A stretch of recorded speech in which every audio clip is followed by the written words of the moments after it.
Sipag yarn, masasabi mo na lang talaga sa bida natin na nagngangalang Noor, at iba din kumayad at tila di nakakadama ng pagod. Hanggang sa isang araw ay nakarinig na nga ito ng babae na humihingi ng tulong mula sa isang kuweba na agad na nga nitong pinuntahan. Sa gulat ni Noor ay bumulaga na nga sa kanya ang isang dambuhalang baka na ngayon lang siya nakakita. Pa-flashback 15 years ago, sa isang tagong gubat, nakatira ang ating bida kasama ang kanyang nanay na may sakit, na lubos nagso-sorry sa ating bida dahil wala itong magawa para makatulong at si Noor na nga samalo lahat ng gawaing bahay at iba pa. Kinagabihan ay nagluto ng sopas itong bida natin para sa kanyang mahal na nanay, ngunit sa kasamaang palad ay di na ito natikman pa ng kanyang nanay at kinuha na ni Papa God.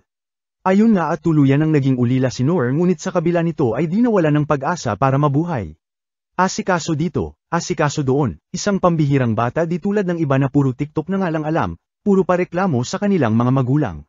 Naiwan na ngang mag-isa at solo sa kanyang buhay itong si Noor, na binabalikan na lamang ang mga alaala ng kanyang mga magulang, noong mga panahon na buhay pa ang mga ito. Mga panahong kwenakwentuhan siya ng kanyang erpat ukol sa mga adventurers na lubos niyang kinaaaliwan.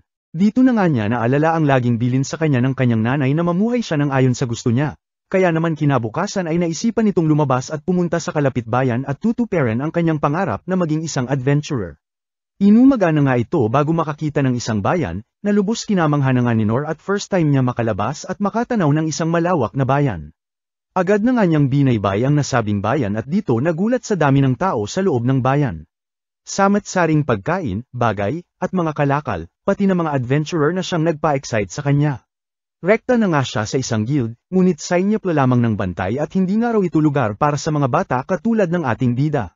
Nang ulit na nga si Noor at sabi daw ng mga gwardiya sa labas ay dito raw siya magtungo kung nais niyang maging adventurer, ngunit binara lamang ni Manong at mag-aalala lamang daw ang kanyang mga magulang. Pinabatid naman ni Noor na ulila na nga raw siya at wala ng mga magulang, na siya nang nagpakamat ulo kay Manong sabay tanong sa pangalan ng ating bida. Dito na nga pinaliwanag ng bantay na para makapasok si Noor at maging adventurer ay kakailanganin nito na mag-aral muna sa Royal Training School, kung saan kailangan niya makuha ang kanyang job class. At kung di si Daido raw talaga si Noor na maging adventurer ay kailangan niya muna ng skills para dito.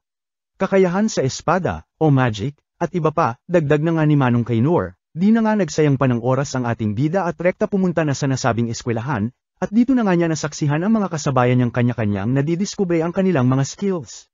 Makalipas ang ilang buwan ay todo effort parent na itong si Noor, ngunit sa kasamaang palad ay pinatigil na ng kanilang teacher at wala nga raw patutunguhan ang ating bida, at puro peri lang daw ang nagagawa niya magpahanggang ngayon kaya baka di raw talaga para sa kanya ang pagiging adventurer at maghanap na lamang ng ibang magagawa. Doon na nga naisipan ni Noor na subukan maging warrior, na malapit din naman daw sa isang adventurer, ngunit sa uulitin, makalipas ang ilang buwan, ay muli na naman itong nabigo. Maging pagiging hunter ay sinubukan na nga rin ito ngunit muli ay nabigo. Abat maging thief/spy ay binanata na nga rin at panatos ni Noor ngunit pati ba naman dito ay nabigo siya. Pati pagiging magician ay sinubak niya na rin ngunit di na naman pinalad at hanggang malapos porong apoy nga lang daw ang kaya ng ating bida, di rin nakatakas sa kanyang mata ang pagiging healer ngunit sa kasamaang palad ay tinalo pa raw siya ng band-aid sa paggamit kaya ayon ekis na naman.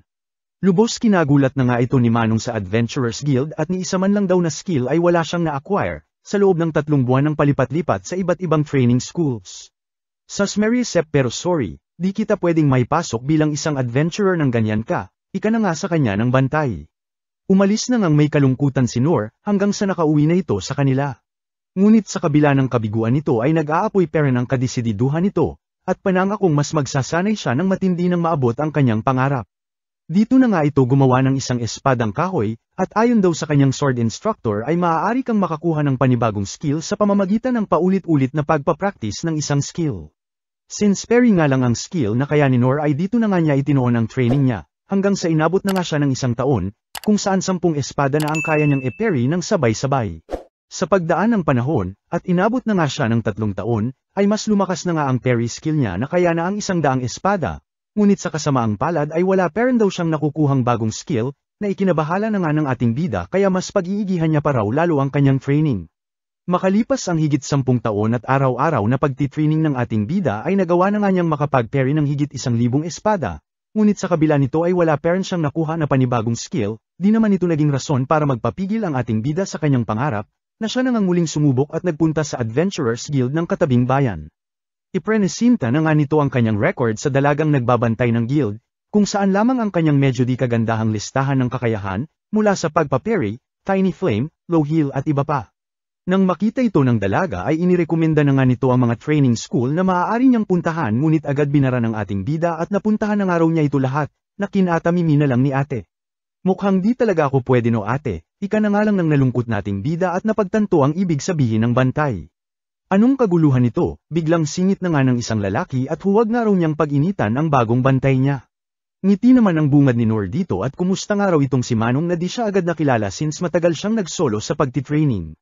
Teka, ikaw ba yan Noor? Pagkagulat na nga nito, at dito nagtsikahan na nga ang dalawa. Kwento na nga si Noor ng mga ginawa niyang training all this time ngunit hanggang peryang nga lang daw talaga ang nagawa niya. Ayon naman kay Manong ay may iba't ibang ranks daw ang adventurers, mula S rank bilang pinakamataas hanggang E rank bilang pinakamababa. At para mapabilang daw sa E rank ay kailangan mo munang magkaroon ng higit sa isang kapaki-pakinabang na skill, na sa kasamaang palad ay wala raw dito kay Noor. Ngunit, datapwat, subalit, ay hindi ibig sabihin ito na wala ng iba pang paraan para maging isang adventurer, ika na nga nito na lubos kinatuwa ni Noor. May tinatawag pa raw na F rank na hindi pamilyar sa lahat, dahil may kaakibat daw itong kondisyones, kung saan bawal kumuha ng anumang quest na may kinalaman sa pagpatay at pagkuha ng mga items, at tanging mga gawain lamang sa palibot ng bayan ang pwede mong gawin, na halos mga pulubi nga lang daw ang pumapitos, di pa man tapos magsalita ang lalaki ay pinatulan na nga ito agad-agad ni Noor at i-register na nga raw siya ni Manong dito. Dito siyang tunay nga nakuha na ni Noor ang F-rank adventurer license niya na lubos kinatuwa na nga ng ating bida. Wala na nga itong sinayang pa na oras at binanata na lahat ng maliliit na gawain sa loob ng bayan, araw-araw, walang palya. Iba din talaga ang kadesididuhan nitong ating bida. Happy-happy na nga si Noor dahil sa wakas natupad na raw niya ang pagiging adventurer ng may pakinabang sa ibang tao. Ayun nga at balik na tayo sa present time na pinakita kanina sa umpisa, kung saan todo effort ang ating bida sa kanyang mga ginagawa, nang may ngiti sa kanyang mukha. Hanggang sa dito na nga niya marinig ang sigaw ng babae na humihingi ng tulong, na siya niyang pinuntahan.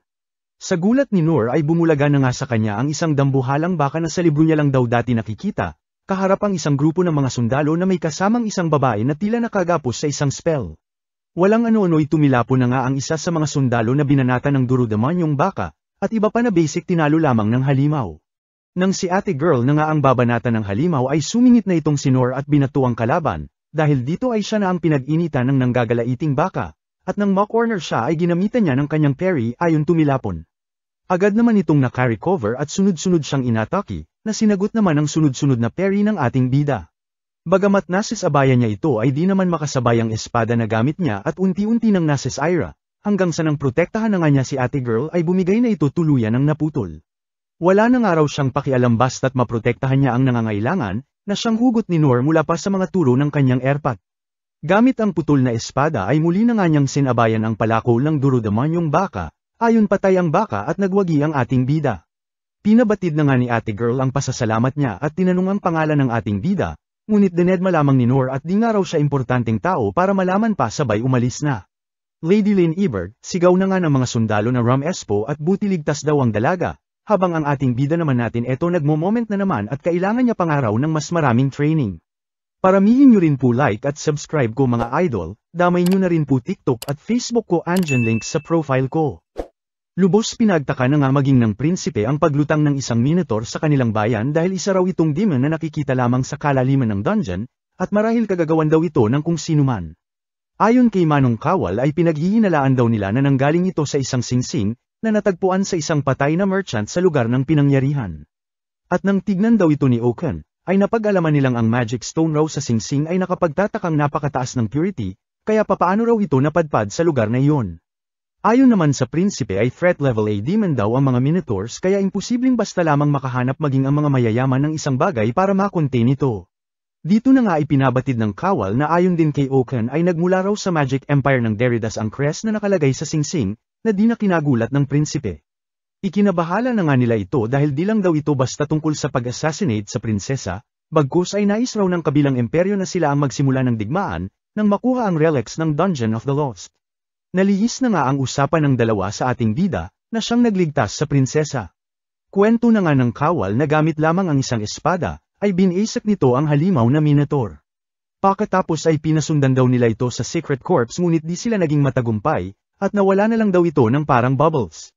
Samantala, lubos naman ang pagkagulat ni Manong Bantay sa guild nang makita ang ating bida, At akala raw nila na na ito dahil sa nakaraang kaganapan ng Minotaur kung saan malapit lang sa pinagtatrabahuan ni Noor, at di raw kasi bumalik noong gabing yon. Ayon naman kay Noor ay may mga napansin daw kasi siyang sunod ng sunod sa kanya, kaya dumiretso na raw siyang umuwi since grabe na raw pagod niya noong gabing yon. Buti naman pala okay ka, ako nga ay rank pero sigurado ako patay ako kung makasagupa ko yung halimaw na yon. Ika na nga ni Manong Bantay habang itong bida naman natin ay napapaisip at buti na lang daw dambuhalang baka lamang yung nakaharap niya. Kalaunan ay iniabot na nga ni Manong ang bayad ni Noor sa kanyang trabaho kahapon, sabay tanong kay Noor kung wala raw ba itong plano na magkaroon ng mas desenteng trabaho. Ayon naman sa ating bida ay adventurer naman na raw siya kaya ano pa raw ba hahanapin niya, sabay paglutang ng isang dalaga sa kanyang likod at sa wakas nahanap niya ng araw ang ating bida. Agad nakilala naman ito ni Noor na ang dalagang iniligtas niya kahapon habang si Manong na bantay ng guild ay napapaisip kung sino itong dalaga, hanggang sa kalaunan makilala na nga nito ang kanilang bisita sabay hablat kay Noor at ano raw ang ginawa ng ating bida. Wala akong ginawa Manong ika na nga ni Noor hanggang sayayain na nga siya ng dalaga na sa labas na lamang sila mag-usap. Gamit ang spell ng dalaga ay naging invisible na nga sila sa paningin ng iba, hanggang sa nang sila na lamang dalawa ay humingi ng tawad ang dalaga sa biglaang pagganap nito. Okay lang naman daw ika naman ni Noor at tinanong si ate kung ano raw ang sadya nito. Ayon sa dalaga ay nais niya raw formal na pasalamatan ng ating bida sa pagligtas nito sa kanya, dahil di niya lang daw basta niligtas ang buhay niya bagkus ay nangangahulugan din daw itong niligtas niya ang kanilang bansa. Ay grabe si ate, kung susumain nga mas pangmalakasan ang skill mo, baka nga naging balakid lang ako sa inyo kahapon, pag-aalala na nga ni Noor. Mariing pinabulaanan naman ito ng dalaga at baka patay na nga raw siya ngayon kung hindi siya tumulong kahapon. At bilang pasasalamat, ay nais niya raw bigyan ng pabuya si Noor. Agad binara naman ito ng ating bida at sapat na raw sa kanya ang pasasalamat ng dalaga, ngunit iginiit ni ate na nais niya itong maayos na pasalamatan at maging ang tatay niya raw ay nais itong makita ng personal ng mapasalamatan. Muli ay humindi si Noor ngunit may kakulaitan si ate, at bilang isang taong may posisyon at may katayuan, ay di pwedeng hindi niya raw bigyan ng kung anuman ang taong nagligtas ng kanyang buhay. Ang kulit mo naman sa wala nga akong gusto miss, ika na nga ni Noor na lubos pinagtaka ng dalaga. Ngunit ayaw talaga papihil ni ate at ibibigay nga raw nila lahat ng gusto niya. Ngunit sa uulitin ay binara lamang ni Noor na nagpaiyak na nga sa dalaga, at di raw pwedeng di niya tanggapin ang pasasalamat niya. Nang makita ni Noor ang kadesididuhan ng dalaga at napa-flashback pa nga sa kanyang nakaraan at nakita ang kanyang sarili sa katauhan ng dalaga, ay pumayag na rin ito ngunit ang makausap lang daw ang tatay nito wala nang iba pa. Happy-happy na nga si ate sabay cast ng invisibility spell at ayaw niya raw na makita sila ng iba. Nagulantang na nga si Noor nang makita ang pangmalakasang bahay ng dalaga, na may mga kawal pang bantay at pagkahaba habang entrance. Ay oo pala kuya, di ko pa natatanong pangalan mo, ika na nga ng dalaga sabay pakilala ni Noor bilang Noor. Agad nataranta at nagsorry naman ang dalaga at di pa raw pala siya nakakapagpakilala sa ating bida, Lynn Eberg Clays o Lynn na lang for short na raw ang kanyang pangalan. Sa Smerisep kanina pa kami naglalakad iba din talaga pag mayayaman. Reklamo na nga ni Noor sa isip-isip niya hanggang sa may sumalubong sa kanilang isang dalaga na Wen Elcone si Lady Lynn Eberg. Dito na nga nagtanong si Lynn kung nasaan daw ang kanyang tatay, na ayon naman kay Ate Knight ay nasa audience chambers daw kausap si Rain, sabay tanong kung sino raw itong kasama niya. Bisita niya nga raw ito at ang nagligtas ng buhay niya ika naman ni Lynn habang itong bida naman natin ay nagtataka kung paano raw nakakapaglaba at nakakapaglinis ang maid nila Lynn kung ganito ang kasuutan. Sa kanilang paglalakad ay bigla na naman silang may nakasalubong na nagngangalang Gilbert at pang-ising-isi sa ating bida at di raw mukhang malakas tulad ng mga nababalita, hanggang sa bulungan nito ng Knight na samahan na lamang sila at nang mas marami raw ang magbabantay sa ating bida. Samantala, pinaalam na nga ng prinsipe sa hari ang mga impormasyong nalaman nila sa kanilang investigasyon, na kinabuisit ng hari at tila wala raw pakialam ang Derrida sa treaty nila, at halatadong nais makamkam ang kanilang dungeon base sa nakaraan nilang pakikipagpulong dito. Sa gitna ng kanilang pag-uusap ay dumating na nga sila Lynn at iba pa, na agad binati ang kanyang tatay at pinakilala ang kanyang tagapagligtas na si Noor. Agad binati naman ito ng hari at nagpasalamat habang itong bida natin ay nag-aalala since di raw siya parehas na mga ito na yayamanan at mga aristokrat ay baka may magawa o masabi raw siya na hindi ayon sa kanilang asal. Tinawanan nga lang ito ng hari at mas okay nga raw kung ganoon, sabay muling nagpasalamat kay Noor dahil iniligtas daw nito ang kanyang anak. Walang anuman Lods, ika na nga ni Noor habang sa isip-isip niya ay sa wakas tapos na raw ang pagpapasalamat ng erpat ni Lynn kaya makakauwi at makakaligo na siya sa bahay niya. Ngunit sa kasamaang palad kagaya ng anak nito ay kinulit na nga siya nito tungkol sa nais niyang pabuya, mapalupa man o pera, si Noor na nga raw ang bahala. Agad tinanggihan na nga ito ni Noor, ngunit humirit muli ang hari kung nais niya raw ba ay kayamanan mula sa dungeons, at lulan nga raw ng kanilang bansa ang pinakamatandang dungeon sa buong mundo na may samet-saring kayamanan, at kung nais daw ni Noor ay ibibigay niya rito ang kalahati ng lahat ng ito. Sa kabila ng pangmalakasang offer na ito ay muli na naman itong tinanggihan ni Noor, at ipinabatid sa lahat na hindi niya nga raw kailangan ng anumang magarbong pabuya o ano pa mang regalo mula sa kanila, dahil sapat na raw ang kanilang pasasalamat. O siya baka ito magustuhan mo, banat na nga ng hari na kinuha ang kanyang dambuhalang espada, na kinagulat ng ating bida habang kinabahala naman ng iba at mukhang importante ito sa hari. Huwag nga raw silang mag-alala dahil di niya naman na raw nagagamit ang espada at display na lamang, at sayang naman daw kung dito na lang nakapirmi. Lubos na gulat na nga si Noor sa bigat ng espada at mukhang importante raw na bagay kaya muli ay tinanggihan, ngunit mariing pinabatid ng hari na napulot niya lamang daw ito at isipin na lamang daw ni Noor na pinasa na niya ito sa kanya. Okay na nga lang si Noor sabay pinasample ng hari at iwas-iwas niya raw, na siyang tunay nga binasek lamang niya at lubos kinagulat ng lahat. Namangha na nga ang hari at yak-ang-yak raw ng ating bida ang espada ng isang kamay lamang, sabay humingi ng pabor at kung pwede raw turuan niya ang anak nito, na kinabahala ni Noor at wala raw siyang may tuturo dito, tsaka desisyon daw dapat ito nilin at dapat di pinapaki-alaman ng mga magulang, na tila nagpintig sa pandinig ng dalagang knight habang ang hari naman ay natawa at sinang-ayunan ng ating bida, na tila di peren alam na hari ang kanyang kaharap at kausap.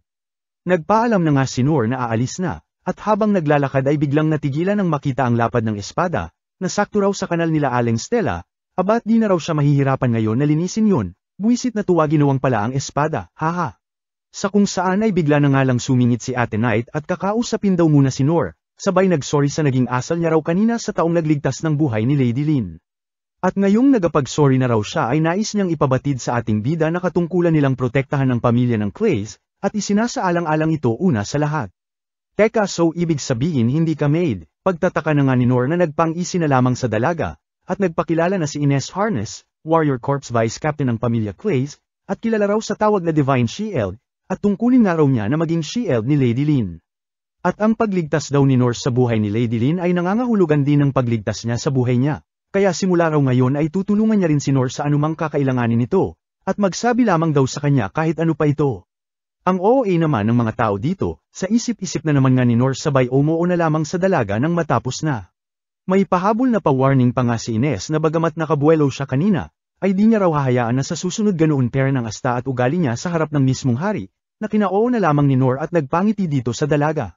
Siya nga pala, ano pangalan mo? Tanong na nga ni Ines sabay nagulat nang malaman na ang pangalan niya ay Noor sabay umalis na. Abat sa pag-alis ni Ines ay siya namang pagsingit ni Gilbert, at magpainit nga raw muna sila. Painit na rin po like at subscribe ko mga idol, damay nyo na rin po TikTok at Facebook ko andyan link sa profile ko. Ano ba kailangan ng lalaking ito? Sa isip-isip na nga lang ni Noor bagamat uwing-uwi na at pagod na nga raw siya. Hanggang sa magulat na nga siya nang dalhin siya ni Gilbert sa isang kwarto na tila isang practice room ng mga adventurer. Dito na nga siya niyaya ng lalaki na makipag-mock battle na ikinabahala ng ating bida dahil never niya pa raw na-try magkaroon ng training partner dati. Agad pinili naman ni Noor ang isang espadang kahoy bilang kanyang sandata habang sibat na kahoy naman dito kay Gilbert, at sasamantalahin niya na raw ang pagkakataon ng makapagsanay kasama ang taong tingin niya ay mas malakas sa kanya. Abat mukhang may tama si Kuya, ika na nga ng mga miron na nanunood at lalabanan nga raw ng ating bida ang kanilang Captain Gilbert, at umanda na raw itong mamit si Papa God.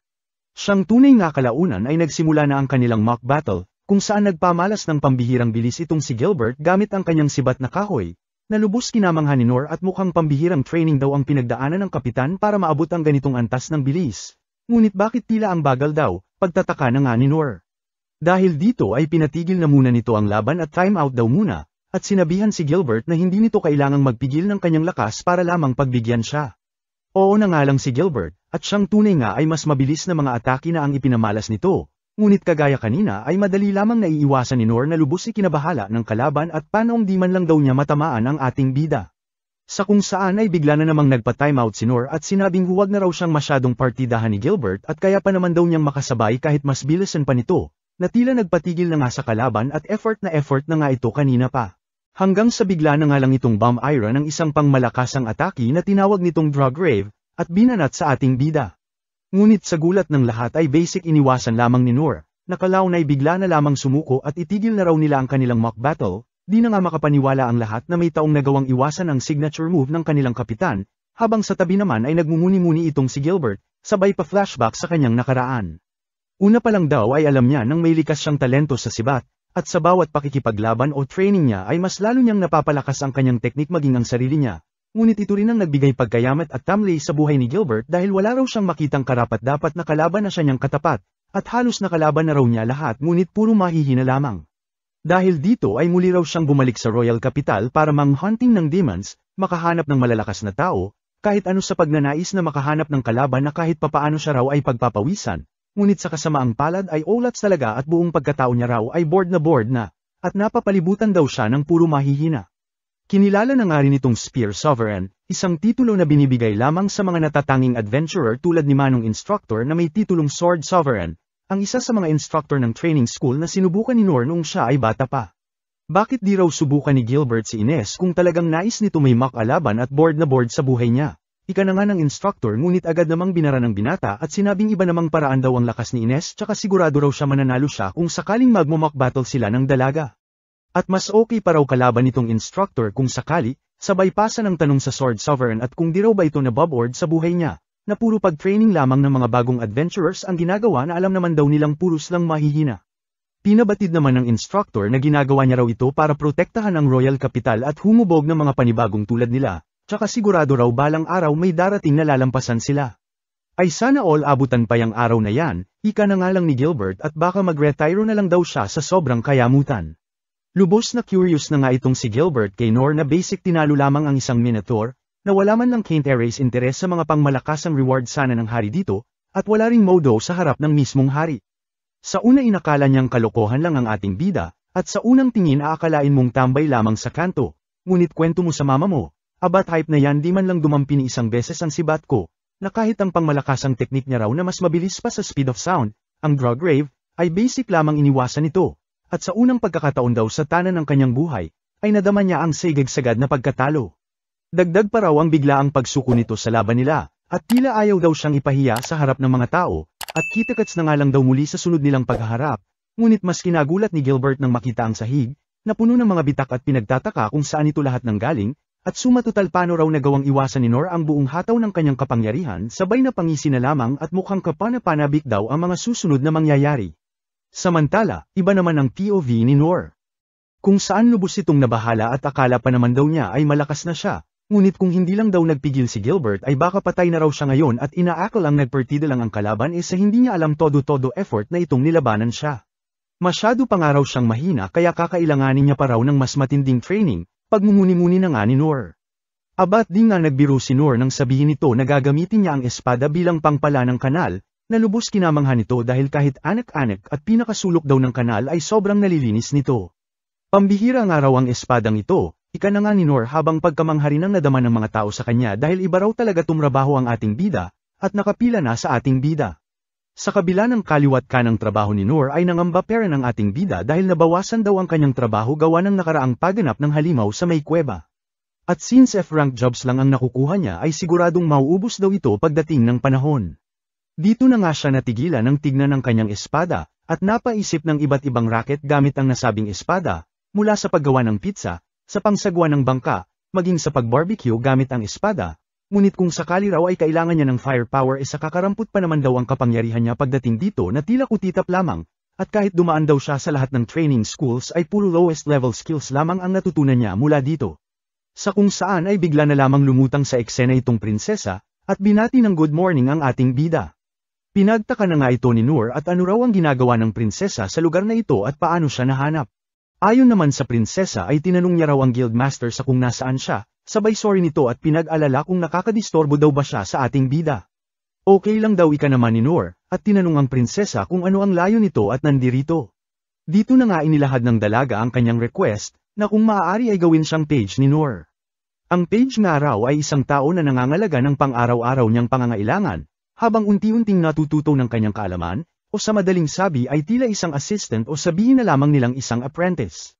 Sapat na nga raw na hayaan siya nitong sumama sa kanya, at kailanman hindi raw siya manggugulo o anupaman.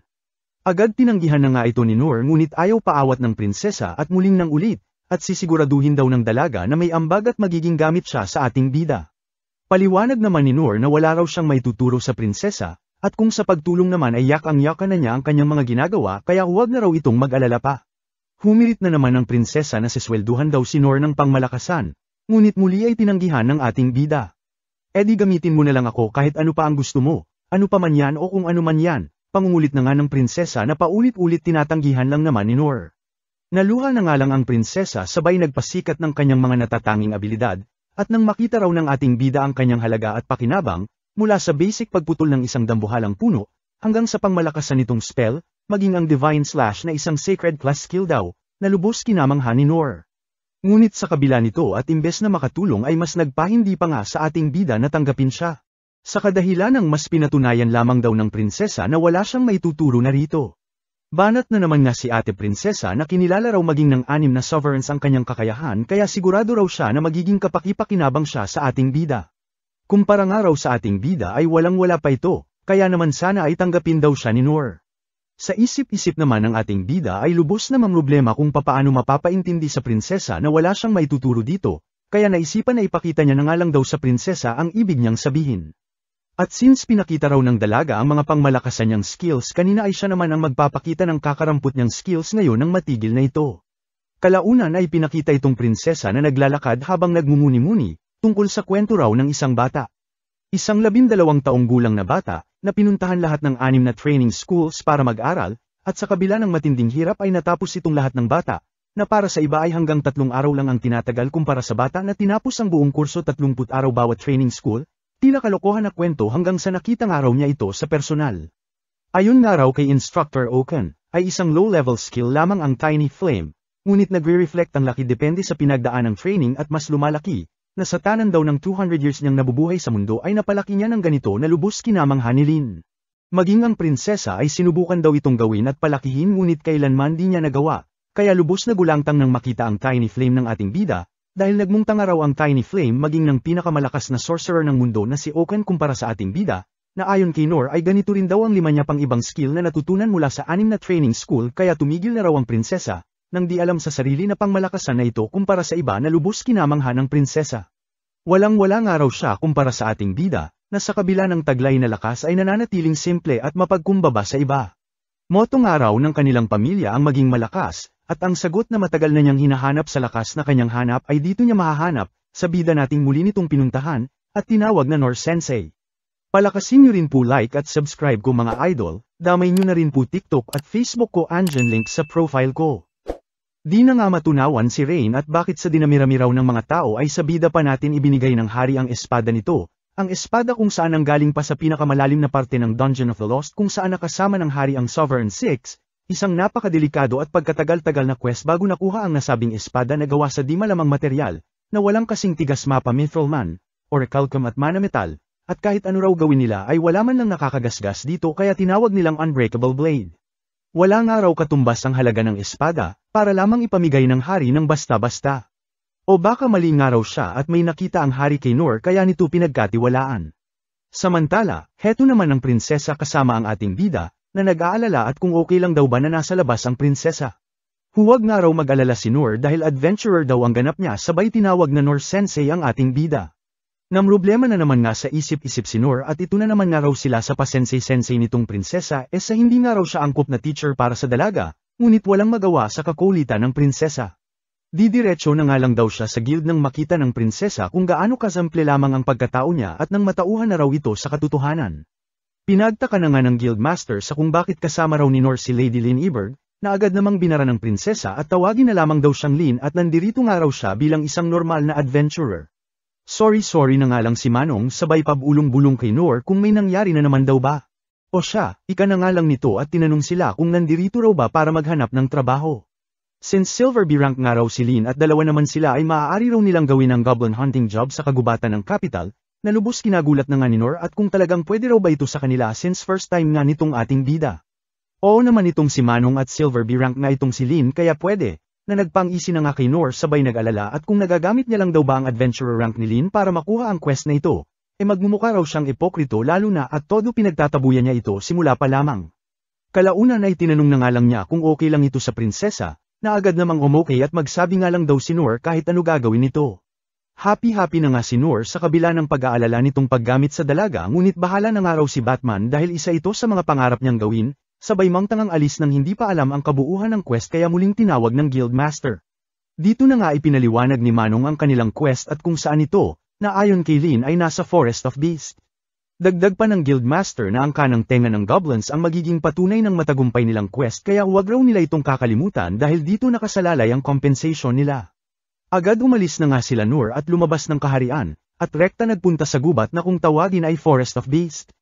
Dito na nga lubos na mangha si Noor sa dami ng puno kumpara sa mga tipikal na gubat na napupuntahan niya, hanggang sa tanungin na nga nito si Lin kung ano raw ba alam nito sa goblins. Agad sumagot naman ang dalaga na mga halimaw daw itong kumakain ng maliliit na hayop at mga prutas, at kadalasan maging mga tao raw ay inaatake ng mga ito, at kung mapabayaan daw ay maaaring magdulot ng kakulangan sa pagkain dahil sa bilis ng pagdami ng mga ito, kaya madalas tina-target ito ng adventurers para makontrol ang bilang ng mga ito. Ngunit dahil malaki din ang katungkulan nito sa kasaganahan ng mga gubat ay hindi ito maaaring ubusin lang hanggang sa ma-extinct. Lubos na mangha na nga si Noor sa mga narinig, at di lang daw basta pala puro skills lang itong si Lin, bagkus ay matalino rin, kaya napaisip na naman kung ano raw ba maituturo niya rito. Sa unti-unti nilang paglalim sa kagubatan ay nabahala na nga sila dahil wala man lang silang mahanap ni isang goblin, hanggang sa may maramdaman na nga si Lin sa bandang malayo na siya na nga nilang tinungo, ngunit nang kanilang mapuntahan ay bigla na lang daw nawala ang presensya ayon dito sa prinsesa.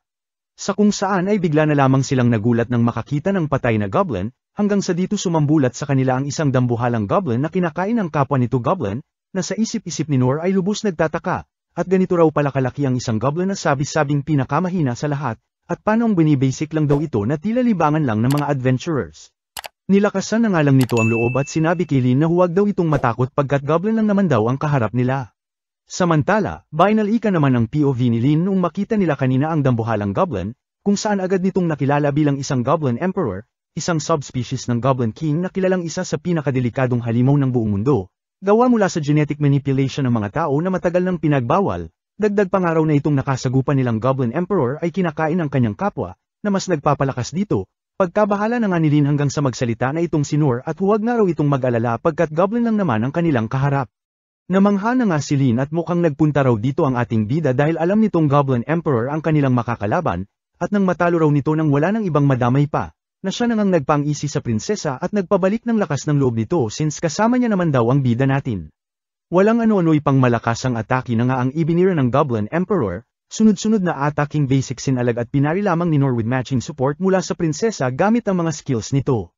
Sa kabila ng laki ng kalaban ay may taglay itong pambihirang liksi na lubos nilang kinabahala, at sunod-sunod pinagbabato na nga si Noor ng sandamakmak na puno. Dito na nga napansin ni Lin na wala man lang itong ni isang gallows at bihira raw maging sa isang Goblin Emperor ang may pambihirang recovery, hanggang sa mapansin na nga nito ang Mana Stone sa noo ng kalaban na siya raw may sanhi nito, kaya sinabi kay Noor na targetin ng bato nang matalo nila ang kalabang makunat pa sa bato.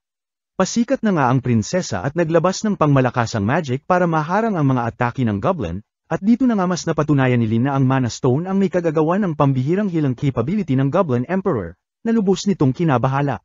Dito na nga nagka-bright idea ang ating bida, na kung maaari ay targetin daw ni Lin ang likod niya gamit ang mahikang ginamit nito kanina.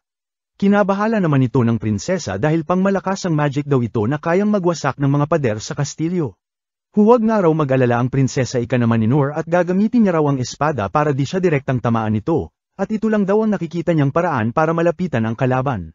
Okay na nga lang ang prinsesa sabay agad pamwesto sa likod ng ating bida, at walang ano-ano'y binirahan ng pangmalakasang wind blast ang likod ni Noor na siya nang nagtulak dito malarocket papunta sa kalaban, kung saan sinabayan niya rin ang kanyang mga angking skills kagaya ng physical enhancement para mapanatili ang posture niya, feather step para maiwasan ang mga atake ng kalaban, low heel para may handa ang kanyang katawan, and boom, wapak sa pakulo ng Goblin swak na swak, sabay Mana Stone na bunat at lumagapak. Array-array na nga lang si Goblin Emperor habang agad kinuha naman ni Lin ang Mana Stone, at para matapos na ang kanilang inumpisahan, ay ginamitan na nga ng pangmalakasang apoy-apoy magic ni Lin ang Emperor Goblin na kanilang kalaban. Ayon nga at nasunog na ang Goblin habang sa isip-isip ni Noor ay di nga raw muna siya tatanggap ng mga ganitong quest, at kung sakali ay magti-train daw muna siya ulit bago kumuha ng susunod na quest, di nagtagal ay umabot na nga ang balita sa kaharian, at sa pagkakataon nga raw ngayon ay Goblin Emperor naman ang lumutang malapit sa kanilang kaharian, na di ma-imagine maging nitong prinsipe kung gaano raw kalakas lalo na at may pure Mana Stone daw na mas nagpalakas pa rito. Ayon din daw sa balita ay ilang beses itong mas malaki kumpara sa size ng isang Goblin King, na lubos nilang kinabahala. Maaaring kagagawan daw mismo ito ng Magical Empire ngunit ang Mana Stone daw ay napag-alaman nilang Demon's Heart na nagmula pa sa Holy Theocracy of Mithra. Change topic na nga si Rain at kinumusta ang kanyang kapatid na prinsesa, Ayon naman sa mga taga-balita ay nagtamo nga raw ito ng mangilan-ngilang sugat kaya kinagulat ni Rain at mukhang mahirap na laban daw talaga ang pinagdaanan ng mga ito at kamangha-mangha raw na nalampasan ng mga ito. Dagdag pa ng mga taga-balita na inambush daw ang dalawa ng Goblin Emperor na nagtago at nagbalat kayo sa kagubatan, na ayon daw sa prinsesa ay maaaring matagal na raw na nandoon bago pa sila napadpad sa kagubatan. Lubos kinabahala na nga ito ng prinsipe at panoong nakalusot daw ito sa secret corps nila. At kung summon ng magic naman daw ang ginamit ay panoong nakalusot sa sensory network ng kanilang kaharian ang ganoon kalaking halimaw. Kalaunan ay nagpaalam na nga ang mga taga-balita sabay nag-abot ng report ukol sa 3 buwang mga kaganapan at naobserba nila sa naturang lugar. Samantala, balik guild na nga sila Lin at Nor at natapos na nga nila ang kanilang quest, at todo pagpuri nga itong bida natin sa mga paganap ni Lin kanina na kinasyay-syay na nga ni ate prinsesa mo. Siguro nanood ka lang sa tabi Aces baguhan ka pa nga talaga, banat na nga sa kanya ni Manong, na siya namang sinang-ayunan ni Nor at halos kaunti nga lang daw na itulong niya kay Lin, na siya niya raw tagapagligtas. Hala siya, ako nga yung kaunti lang ang naitulong, ribat naman ng prinsesa. O siya, ika na nga lang ng guild master at alam naman daw nila na maging sa mga baguhan ay mahirap daw ang goblins, nang di alam na Goblin Emperor ang kanilang nadalay, sabay tanong kay Nor kung kamusta raw ang experience. Ang hirap nga raw ika naman ni Nor at di niya raw inakala na ganoon ito sa personal, plus may bato pa nga raw ito sa noo na di niya inakalang kahinaan ng mga ito. Pinagtaka naman ito ni Manong at anong bato raw ang sinasabi nito, at kung goblin daw ba talaga ang pinag-uusapan nila. Oo naman si Nor, kahit tanungin nga raw nito si Lin, oo din naman itong si Lin at kung ano raw ang sinabi ng Nor sensei niya ay yun na yun, kahit ano pa raw sabihin ng iba. O siya, baka manas lang na goblin, ika na nga lang ni Guildmaster sabay hiningi sa kanila ang tenga nito bilang patunay. Natigilan na nga lang ang dalawa, at sinunog nga raw nila ang goblin kaya walang natira. Pahingi na rin Lods ng like at subscribe, damay nyo na rin po TikTok at Facebook ko andyan link sa profile ko.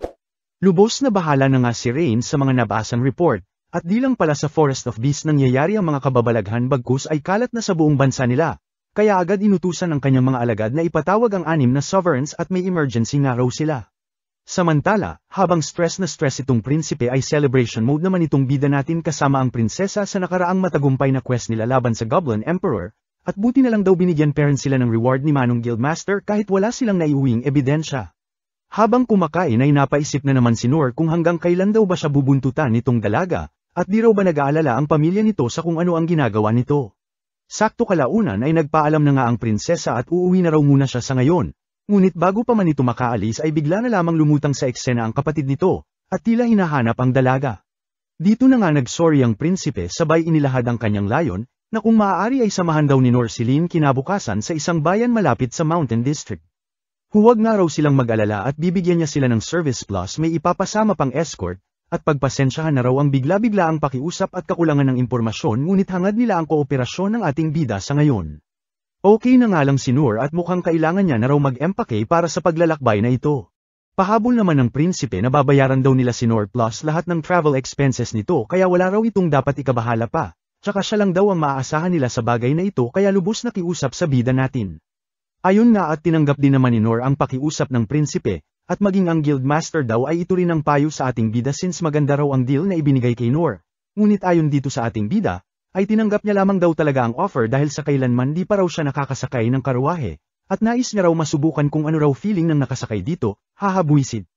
Anyway ayun na nga at tuwang-tuwang na sa kanyang biyahe si Nor. Hanggang sa kalaunan ay natigilan ito ng mapansin na tila tahimik lamang sa tabi ang prinsesa kaya kinausap ito. Nagsorry na nga si Lin lalo na at biglaan daw ang request ng kuya niya dito kay Sensei Nor niya, na agad namang binara ng ating bida at huwag daw itong alalahanin ng prinsesa, tsaka bayad naman daw siya sa paglalakbay na ito at pagbawi niya raw ito sa prinsesa sa nakaraang goblin quest nila. Sa kabila nito ay di peren mapalagay ang prinsesa lalo na sa plano nila na rektang puntahan ang kabundukan ng Tauros, as per utos nga ng prinsipe. At kung sakali raw na walang mangyari ayon sa prinsipe ay diretso sila sa Holy Theocracy of Mithra.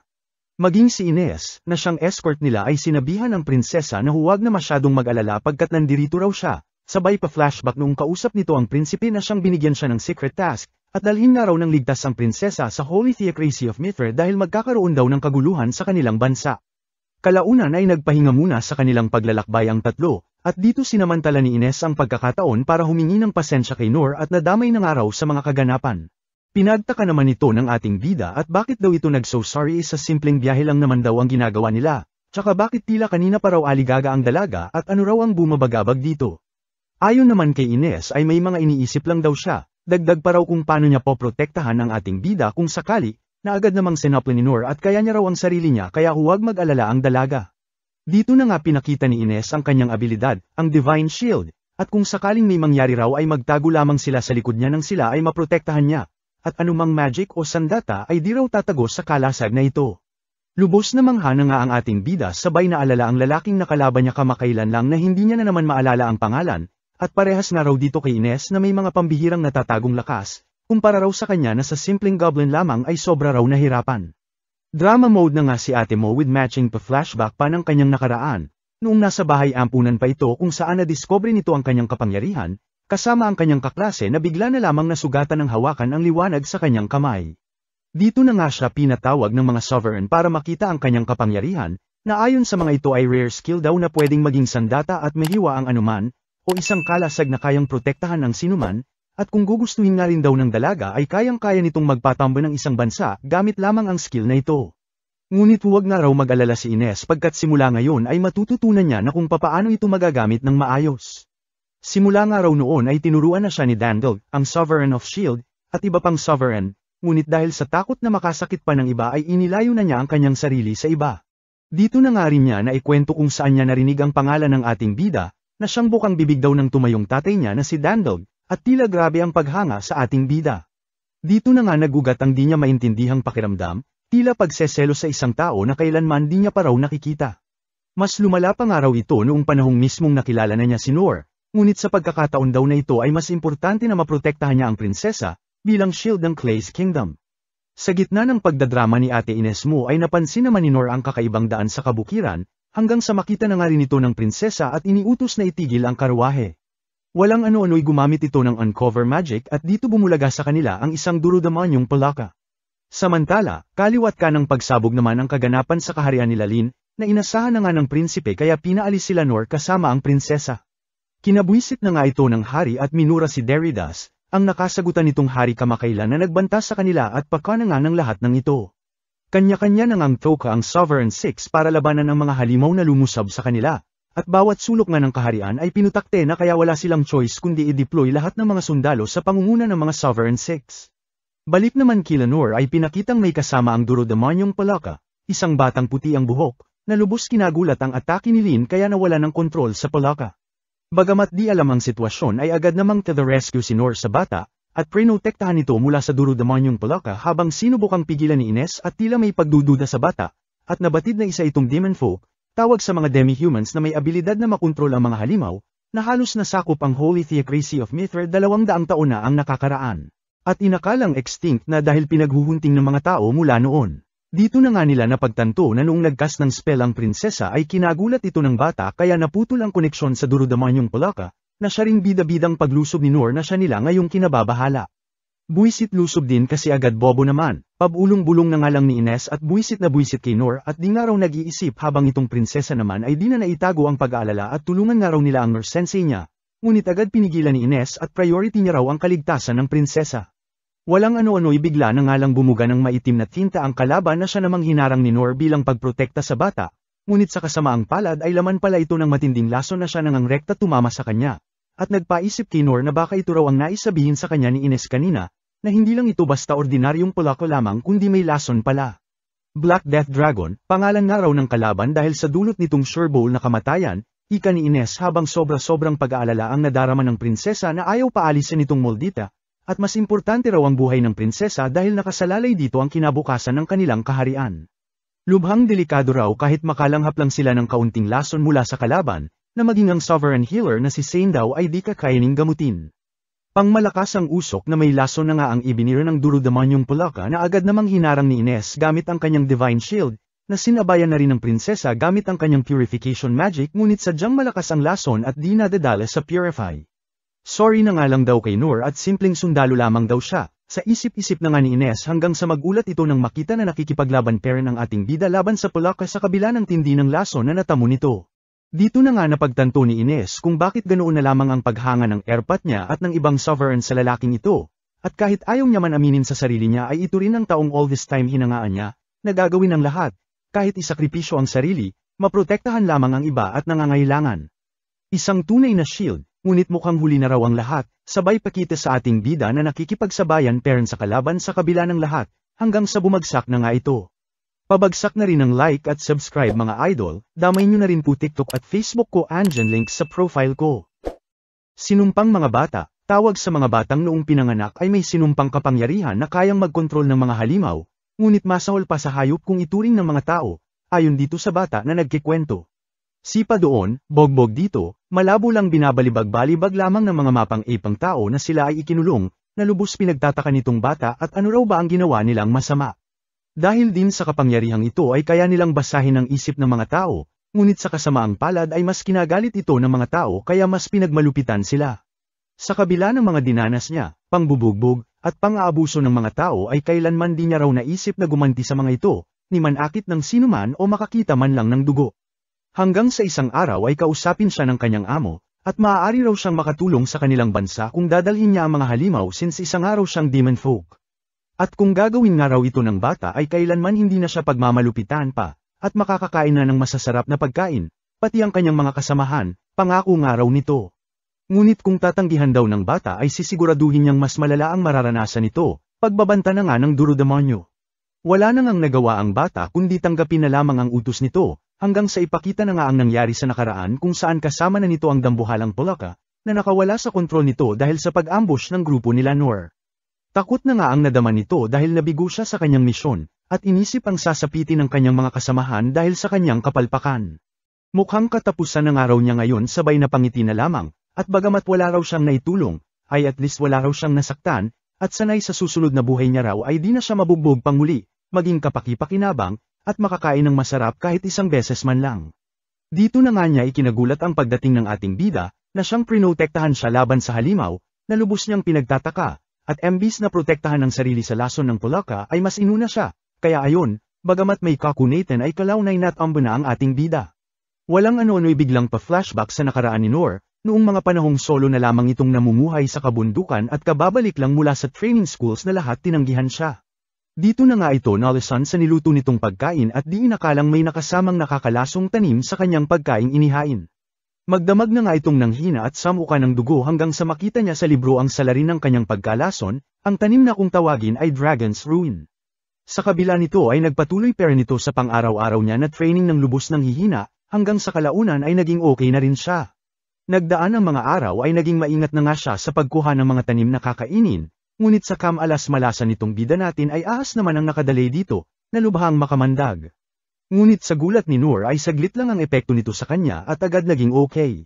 Dahil dito ay naisipan niyang kainin na rin ang ahas since wa-epek naman daw sa kanya ang kamandag nito. Kinabukasan ay agad na nga itong naghanap ng ahas at muling pinakagat sa kanya, at dito napansin na mas mabagal na ang epekto ng lason kumpara kahapon, na siyang nagpasaya na nga kay Noor at baka dito na raw siya makakuha ng panibagong skill. Abat simula nga noon ay binanatan na nito lahat ng nakakalasong pagkain, tanim, maging mga hayop na siya na nitong naging paboritong kainin, sa pagnanais na makakuha ng panibagong skill ngunit sa kasamaang palad ay wala raw siyang napala, bagkus ay nadiscover niya lang daw na masasarap ang mga nakakalason at makakamandag na hayop. Kaya sigurado raw siya na masarap itong dambuhalang Polaka na kanyang kaharap. Medyo nanibago nga lang raw ang katawan niya sa lason ng Polaka kanina ngunit alam niya naman daw na kaya ito ng kanyang katawan kumpara sa mga naranasan niya sa nakaraan. Patuloy na nga nitong nilabanan ng Polaka habang pagkamangha naman ang nadama ng bata, at panaong nasasabayan daw ng binata ang makamandag na dambuhalang Polaka. Hanggang sa mabahala na nga ang lahat ng makitang itatpodo na ng Polaka ang buong lakas nito, ngunit syempre di naman nagpahuli si Noor at sinungalngal na nga ang Polaka bago pa man makabuga, ayon sabog ang kalaban sa sarili nitong lason, na lubos kinagulat ng lahat ng nandoon. Pinagtaka naman ni Noor kung ano raw ba ang ginagawa ng isang makamandag na Polaka sa lugar na ito sabay ng hinayang at mukha pa naman daw sanang masarap ang Polaka. Agad na nga nitong nilapitan ng bata para kamustahin, at kung mag-isa nga lang daw ba ito. Pinabulaanan naman ito ng bata at kasama niya nga raw ang halimaw papunta sa bayan. Nalubos kinagulat ng ating bida ngunit iba ang naintindihan, at inakalang kalakal ng bata ang Polaka at dadalhin sana sa bayan para ibenta. Todo effort pa nga raw ito na itago ang sarili sa loob ng seal nang masigurong hindi mananakaw ang Polaka at made liver ng fresh sa pinakamalapit na bayan, at mukhang inalagaan pa naman daw ng matindi ng bata, ngunit heto, na-disgrasya na nga niya ang delivery nito, napatay niya pa ang ede-deliver sana nito, pagkabahala na nga ni Noor sabay todo-todong pagsorry sa bata at sa nagawa niya sa Polaka. Babayaran na nga lang daw niya, at kung pwede hulug-hulugan dahil medyo gipit daw siya sa ngayon. Nataranta naman ang bata at mariing sinabi sa ating bida na wala itong kailangang bayaran, okay na nga lang si Noor ngunit pinagtakang muli kung paano solong nadala ng bata ang ganito kadelikadong halimaw. Walang kutsa-kutsara namang nagpaliwanag ang bata na kaya niya raw magkontrol ng halimaw, na lubos kinagulat ng ating bida habang natakot naman ang bata, ngunit sa gulat nito ay namangha pa nga si Noor sa sinabi niya, dahil mayroon daw siyang pambihirang skill na dagdag pa nga ng bata ay inborn sa kanya, dahil isang araw siyang demon folk. Astig nyo naman so meaning lahat kayong mga demon folk kayang magkontrol ng halimaw, pagkamangha na nga ng ating bida sa bata. Oo naman ang bata habang napa-imagine naman si Noor sa mga pwede niya sanang gawin kung mayroon siya ng ability na ito, dahil lubha raw kapaki-pakinabang. Nabahala na nga ang bata kung di raw ba siya galit o takot sa kanya bilang isang demon folk. Bakit naman, ika naman ni Noor, at sino raw ba magagalit sa skill nito para sa kanya sobrang nakakamangha at kapaki-pakinabang ito. Di na nga napigil ang maiyak ng bata nang marinig ito, lalo na sa mga pinagdaanan nito sa nakaraan, at talaga daw bang kapaki-pakinabang siya.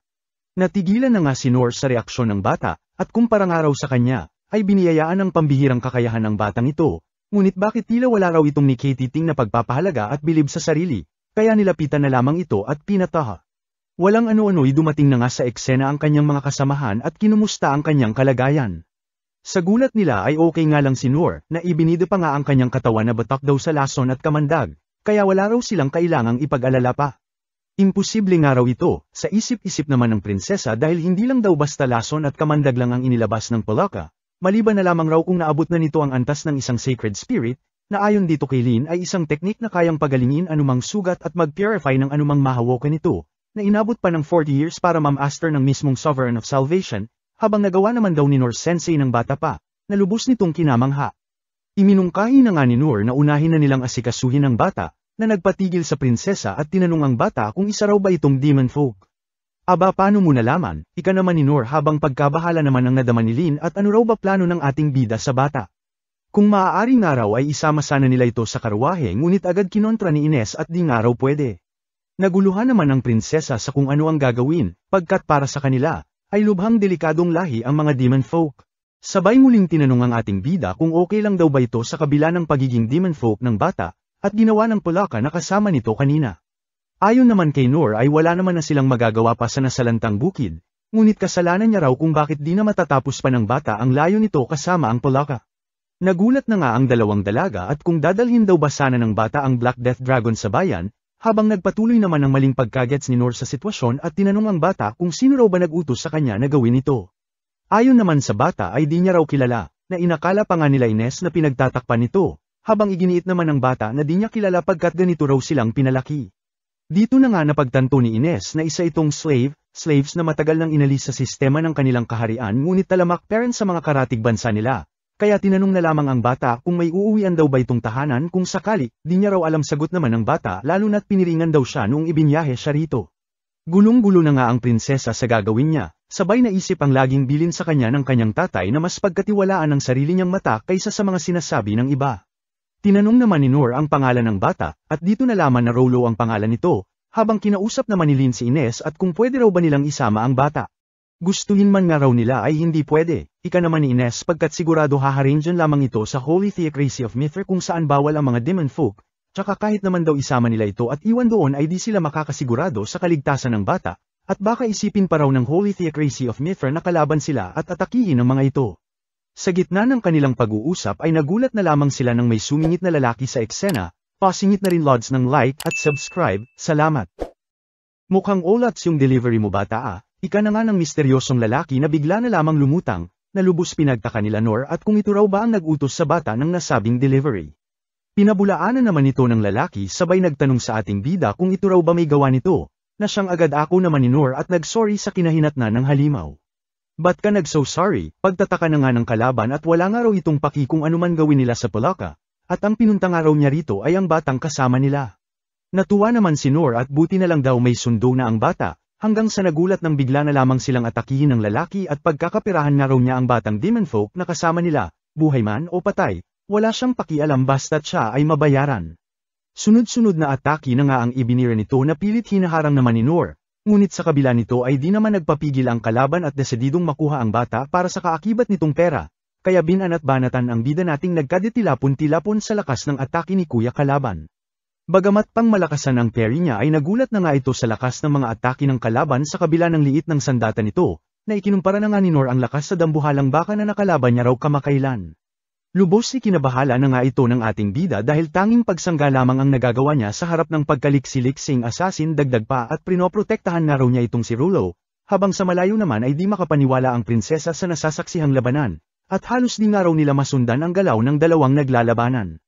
Todo protekta naman itong si Ines at delikado nga raw na lumapit sa dalawa, lalo na nga raw at kaharap nila ngayon ang lalaking tinaguriang Deadman, ang former S-rank adventurer na si Deadman Zodo. Pa-flashback na nga ito sa nakaraan kung saan topic nila ito kasama ang mga Sovereign, ang talented ong adventurer na naging S-rank noong bata pa, at natatanging tao na naging target ng kapwa nito mga S-rank.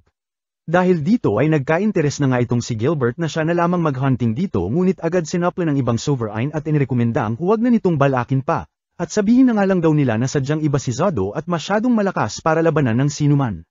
Dito na nga sumingit si matandang ermitanyo at sinabing noong bata pa lamang si Zodo ay namaster na nito ang ancient art of dwarven alchemy, at sa edad na 13 lamang ay tinagurian itong Dragon Slayer. Kinagulat na nga ito ni Gilbert at mukhang mas prodigy daw ito kumpara sa kanya. Idinagdag pa nga ni Tanda na sa sobrang lakas nito ay maging sa ibang bansa ay umabot ang reputasyon nito, at itinuring na pinakamalakas sa lahat ng adventurer. Ngunit sa kabila ng likas na talento at lakas nito ay kailanman din ito ginamit sa tama, na ayon pa nga sa records ay pumatay ng 36 na miyembro ng pamilya ng mga mangangalakal sa bayan ng Serenza, na lubos kinagulat ni Gilbert. Marami na nga rin ang nagmungkahi na tanggalin na lamang ang adventurer's license nito dahil sa maling gawain nito. Ngunit hati ang opinyon ng lahat dahil sa dami na rin ang naging kontribusyon nito sa guild, at isa na nga rito ang pagpabagsak nito sa isang disaster level threat na halimaw ng mag-isa lamang ito, kaya naman isinangtabi na muna ang usaping ito. Kilala nga si Zodo na walang inaayaw ang komisyon, basta't may kikitain itong pera kahit ano pa yon. Wala nga raw itong pakialam sa moral, social etiquette, o maging history ng bansa, at isa nga sa mga pinakamalupit at walang awang ginawa nito ay ang magpabagsak ng isang buong bansa. Mula sa pagpaslang ng isang buong hukbo ng army hanggang sa pagsupil ng buong angkan ng royal family, nalubos kinabahala ni Ines dahil tila ba walang konsepto ng mabait at masama sa sistema ng baliw na adventurer na ito. Marami na nga rin daw ang naghabol sa ulo nito dahil sa laki ng bounty na nakapatong dito, ngunit lahat dumagdag lamang sa listahan ng mga napatay nito. Kaya naman para maiwasan na ang mga pangyayaring ito, ay minabuti na lamang ng guild na magpakalat ng fake news na napatay na raw si Zodo, na siya nang pinanggalingan ng pangalan nitong Deadman Zodo. Samantala, nabahala naman si Zodo at naubos na nga raw ang koleksyon niyang punyal na nagkadiwasak-wasak sa parry ni Noor. Sorry naman agad ang bida natin at nawasak nga raw niya ang mga ito, ngunit kasalanan naman daw kasi ng kalaban at bigla-bigla na lang daw nang lulusob.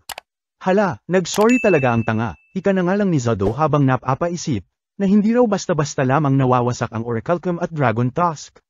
Pasensya na nga raw ika na naman nga ni Noor at reimburse na nga lang daw niya sa kalaban kung sakali, na kinabahala naman ni Zodo at napaka-weirdo raw ng ating bida, pati na ang espadang gamit nito. O siya, mukhang kailangan ko na gamitin ito, ika na nga ng kalaban sabay bato ng kanyang cross na sandata sa taas, nakalaw na'y naging pagkarami-raming punyal na tinawag nitong Silver Cross, na lubos kinabahala ng lahat. Walang ano-ano'y pinaulan na nga nito ang kanyang sandata sa bata, na agad namang hinarang ni Noor ngunit sa kasamaang palad ay may karamihan kaya mismong katawan niya na ang panangharang maprotektahan lamang ang bata. Nang makita ito ni Ines ay napaisip na nga itong tulungan siya, ngunit mas nangingibabaw at priority nga raw nito ang kaligtasan ng prinsesa, nakalaw na'y di rin nakatiis at humingi ng permiso sa prinsesa na tulungan sa laban ang ating bida. Siyang tunay nga ay to the rescue na si Ines kay Noor, gamit ang kanyang pangmalakasang kalasag na basic hinarang lamang ang sandamakmak na punyal ni Kuya Kalaban. Gamit din ang kanyang divine shield ay binanata nito ng atake ang kalaban, na lubos kinamangha ni Noor ngunit kasabay din ng pagkabahala pagkat basic iniiwasan lamang ito ni Deadman gamit ang pambihirang liksi nito. Walang mangyayari kung ganito lang ang diskarte natin, ika na nga ni Ines kaya iminungkahi kay Noor na siya na bahala sa opensa habang magfo-focus na lamang daw siya sa depensa.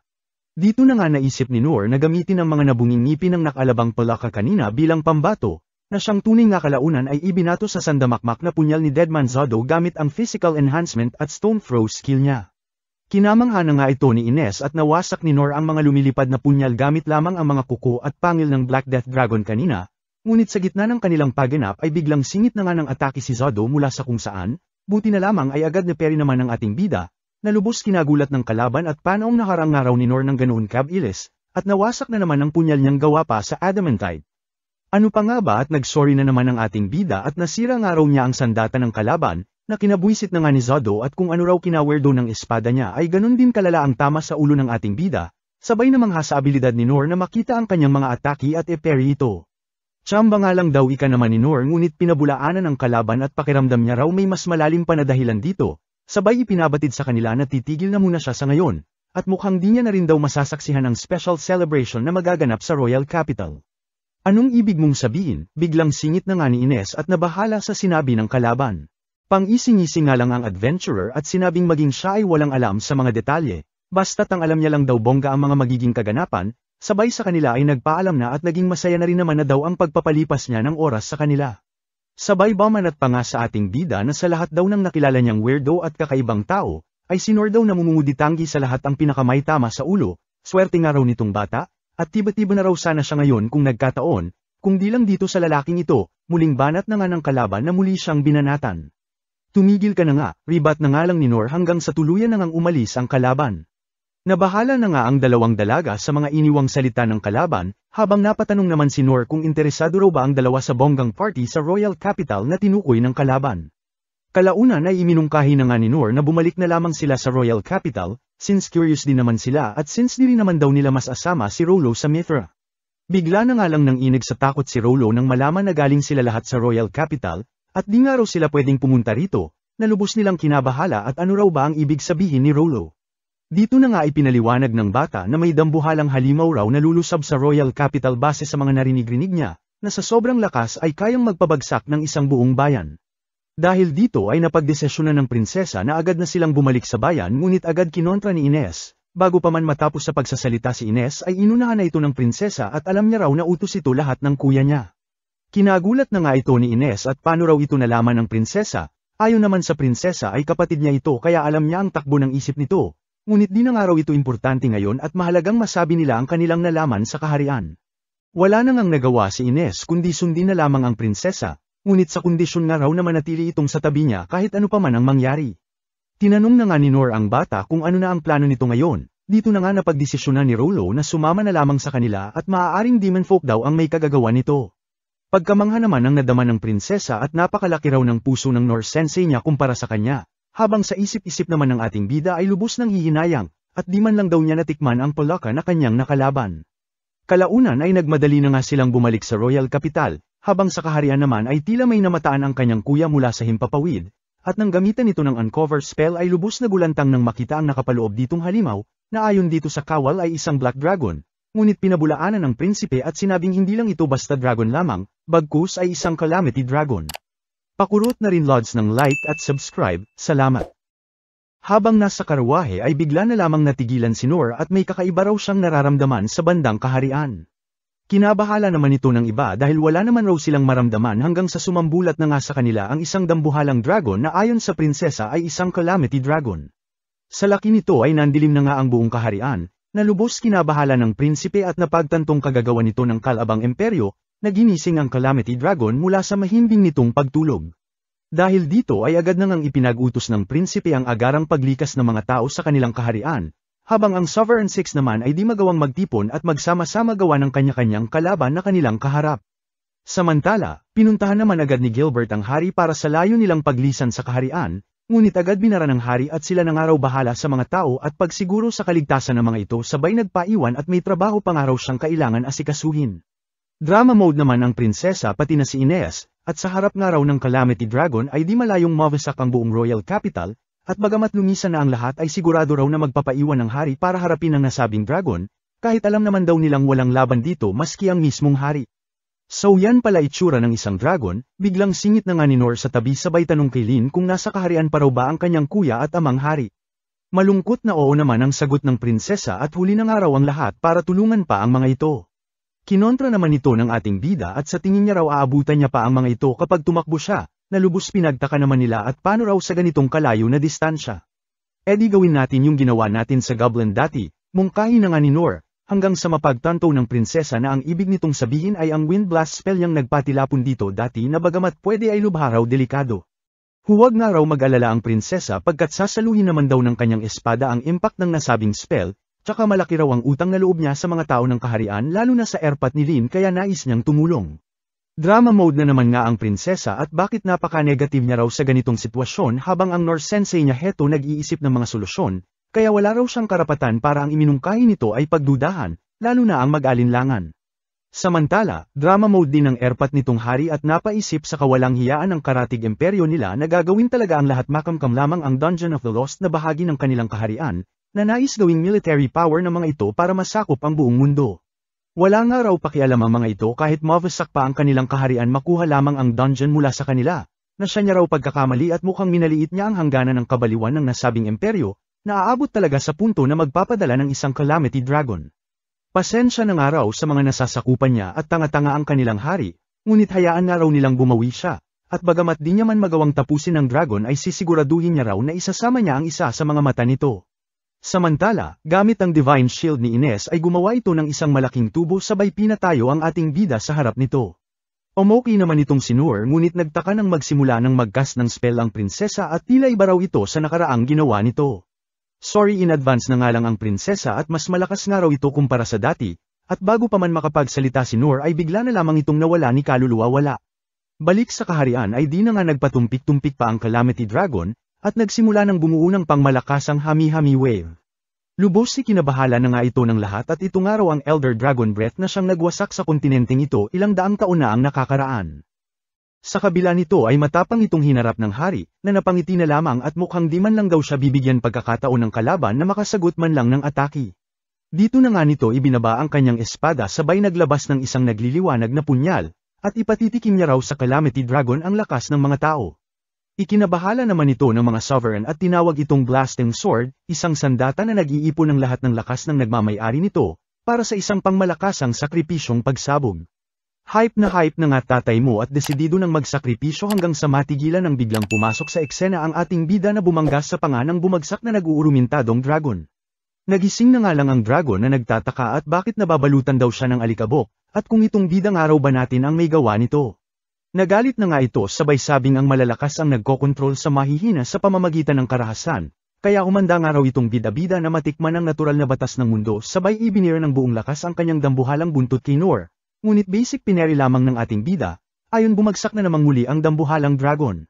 Sa kabila ng atake ng dragon ay mas kinabahala pa nga ni Noor ang paglipad niya kanina na ayon dito ay akala niya raw katapusan na niya, sabay pa flashback sa mga kaganapan kung saan nagkahimatay-himatay siya sa lakas ng wind blast ng prinsesa, at gamit ang kanyang physical enhancement na skill ay minani-obra ang direksyon ng kanyang paglipad, sa kasamaang palad ay wala na itong nagawa ng nasa ere na kaya ayon binanata na lamang ang panga ng dragon na siyang pinakita kanina. Kamot ulo na nga lang ito at sasabihan niya raw si Lin na di na nila ito uulitin pa sa susunod, sabay pakita sa resulta ng peri niya kanina na lumikha ng isang malaking butas sa mga ulap. May kalakihan nga raw itong dragon ngunit kung ikukumpara sa ginawa ni Lin ay di naman daw ito nakakatakot, sabay nagkaroon ng kumpiyansa sa sarili na baka raw maging siya ay kaya itong matalo. Samantala, narating naman na nila Ines ang Royal Capital, ngunit bago pa man sila makapasok ng tuluyan ay bigla na lamang silang inambush ng ilang Goblin Emperors na lubos kinabahala ng prinsesa, at bagamat maliliit daw ito kumpara sa nilabanan nila ni Nor Sensei ay di nila maaalis ang katotohanan na Goblin Emperor's parent ang mga ito. Nilakasan na nga lang nito ang loob nito at kumpara nga raw sa kaharap ng ating bida na dragon ay goblins lamang ito. Sa kasamaang palad ay wa-effect na nga ang yellow-yellow spell ng prinsesa sa mga Goblin Emperors, buti na lamang at nandito si Rolo na siyang nagpatigil sa mga halimaw since isa nga itong demon folk. Sinamantala na nga ito ng prinsesa para banatan ng pangmalakasang ice tubig spell ang grupo ng Goblin Emperors, sabay pasikat ni Ines na inilabas ang kanyang Divine Sword, na siya na nga nitong ibinira sa mga kalabang nagyelong Goblin Emperors. Pagkamangha na nga ang nadama ni Lin sa pinasiklab ni Ines ngunit mas namangha sa ipinamalas ni Rolo na siyang nagkontrol sa mga halimaw. Sa kabila ng panggigigil ng Calamity Dragon ay di na nga ito makapaniwala na wa-epek ang bawat burn niyang atake sa ating bida na lubos nitong minamaliit nung una, at paanong magkadiwasak-wasak na raw ang kanyang mga kuko at kaliskis na undestructible kuno. Pagkamangha naman ang nadama ni Noor sa kanyang espada at kahit saan niya nga raw ito gamitin ay kailanman di niya ito nakitang nagkagasgas man lamang, at ano raw ba talaga itong espada na ito? Well anyway daw importante manalo siya sa laban na ito. Sa galit ng Calamity Dragon ay muli na nga itong nag-ipon ng enerhiya sa bibig nito, ang pangmalakasang Elder Dragon Breath na lubos kinatatakutan ng lahat, sabay ibinirerekta sa ating bida. Sa gulat ng lahat ay basic pineri lamang ito ng ating bida at nagmistulang mangtanga lamang ang ultimate attack ng dragon na napanganga na lang sa mga kaganapan. Galit na galit nga raw ang dragon ika naman ni Rolo since naiintindihan na nito ang salita ng mga halimaw, at sobrang frustrated dahil di raw ito tinuturing na seryosong banta ng ating bida, kahit ginagawa na raw nito ang lahat. Ma-pride raw na nilalang ang mga dragon ika naman nitong hari, lalo na ang mga elder dragon na naniniwalang sila ang pinakamalakas sa lahat, ngunit iba raw ang nakikita niya sa labang ito. Na maging ang mismong Calamity Dragon ay tinanggap ng ang mahina sa laban na ito, ang walang kwenta sa labang ito, ay siya, sabay na bungi ng muling umatake sa ating bida. Sa pagbagsak nito ay nagmistulan na nga itong pusa na tila nakahanap na ng amo, na lubos kinagulat nila Lin na siyang nakasaksi sa lahat. Nang makita ni Nor ang pangil ng dragon ay dito na nga nito naalala ang kwento sa kanya dati ng kanyang erpat tungkol sa bayaning Dragon Slayer, sabay na pangisi na lamang at mukhang di raw siya akma bilang hero, at di magawang patayin ang dragon. Dito na nga siya nilapitan nila Lin na siyang sinalubong niya naman ng may ngiti habang nasa likod ang nagpapakyut na dragon. Pakyut na rin lods ng like at subscribe ko dyan, salamat. Nasaktan ka ba sensei? Tanong na nga ni Lin sa ating bida na hindi man lang pinagpawisan sa mga kaganapan, at ipinasalamat ang mga nangyari kay Rolo at kaya raw pala biglang umamo ang dragon ay dahil sa dumating na itong bata. Agad itinanggi naman ito ng bata at hindi raw siya ang dahilan sa pagkalma ng kalabang dragon, na ayaw namang paniwalaan ni Nor at naisip na marahil itinatanggi lamang ng bata dahil sa takot na katakutan siyang muli ng ibang tao bilang isang demon folk. O siya sige na nga, ika na nga lang ni Nor at na-misunderstand na naman ang sitwasyon. Dito na nga sumingit ng pabor si Nor kay Rolo na kung maaari raw ay pabalikin na lamang ang dragon sa pinanggalingan nito, na lubos pinag-alala naman ng lahat at lubhang delikado nga raw ang dragon para palayain na lamang. Ipinabatid naman ni Nor na bagamat mas magandang patayin na lamang ang dragon sa sitwasyon na ganito, ay di niya raw kayang patayin na lamang ang dragon kanyang kaharap, medyo makasarili nga raw ang mungkahi niyang ito ngunit sana raw ay pagbigyan siya ng mga ito. Wala naman nagawa ang iba kundi pagbigyan ng ating bida na siyang tumalo sa dragon, habang nabahala naman si Rolo sa kung papaano niya pakikiusapan ang Calamity Dragon. Biglang bulong na nga ang bida natin na huwag nang mag-alala ang bata pagkat di naman daw matatakot sa kanya sila Ines at Lin at inaakal lang ito ang bumabagabag sa bata. Bagamat nababahala ay kinausap na nga nito ang Calamity Dragon kalaunan, at dito nagulat nang sabihin daw sa kanya ng dragon na gagawin daw nito lahat ng anumang utos ng kanyang master. Lubos kinagulat na nga ito ni Nor at inakalang si Rolo ang tinutukoy na master ng dambuhalang dragon habang di naman makapaniwala ang iba na tinuring ng master ng Calamity Dragon ang ating bida na walang malay sa kanyang nagawa. Dito na nga iminungkahi ni Nor na utusan ni Rolo ang dragon na mahina kung umuwi na sa pinanggalingan nito at kung Pepwid ay di naman akit pa ng tao kailanman. Wala namang naging kaso dito ang Calamity Dragon at agad pinagbigyan ang hiling ng ating bida, na kalaunan ay lumipad na papalayo at umalis na sa kanilang kaharian, di pa man nagtatagal sa paglipad ang Calamity Dragon ay nagulat na lamang silang lahat nang may biglang umatake dito sa himpapawid, na sa kasamaang palad ay nagpabagsak sa dambuhalang dragon na rektang tinamaan ng biglaang atake. Dito na nga pinakita ang tuwang-tuwang emperor ng kalabang imperyo na siyang may gawa ng pag-atake sa Calamity Dragon, at sa lahat ng mga kaganapan at pag-atake sa kanilang kaharian.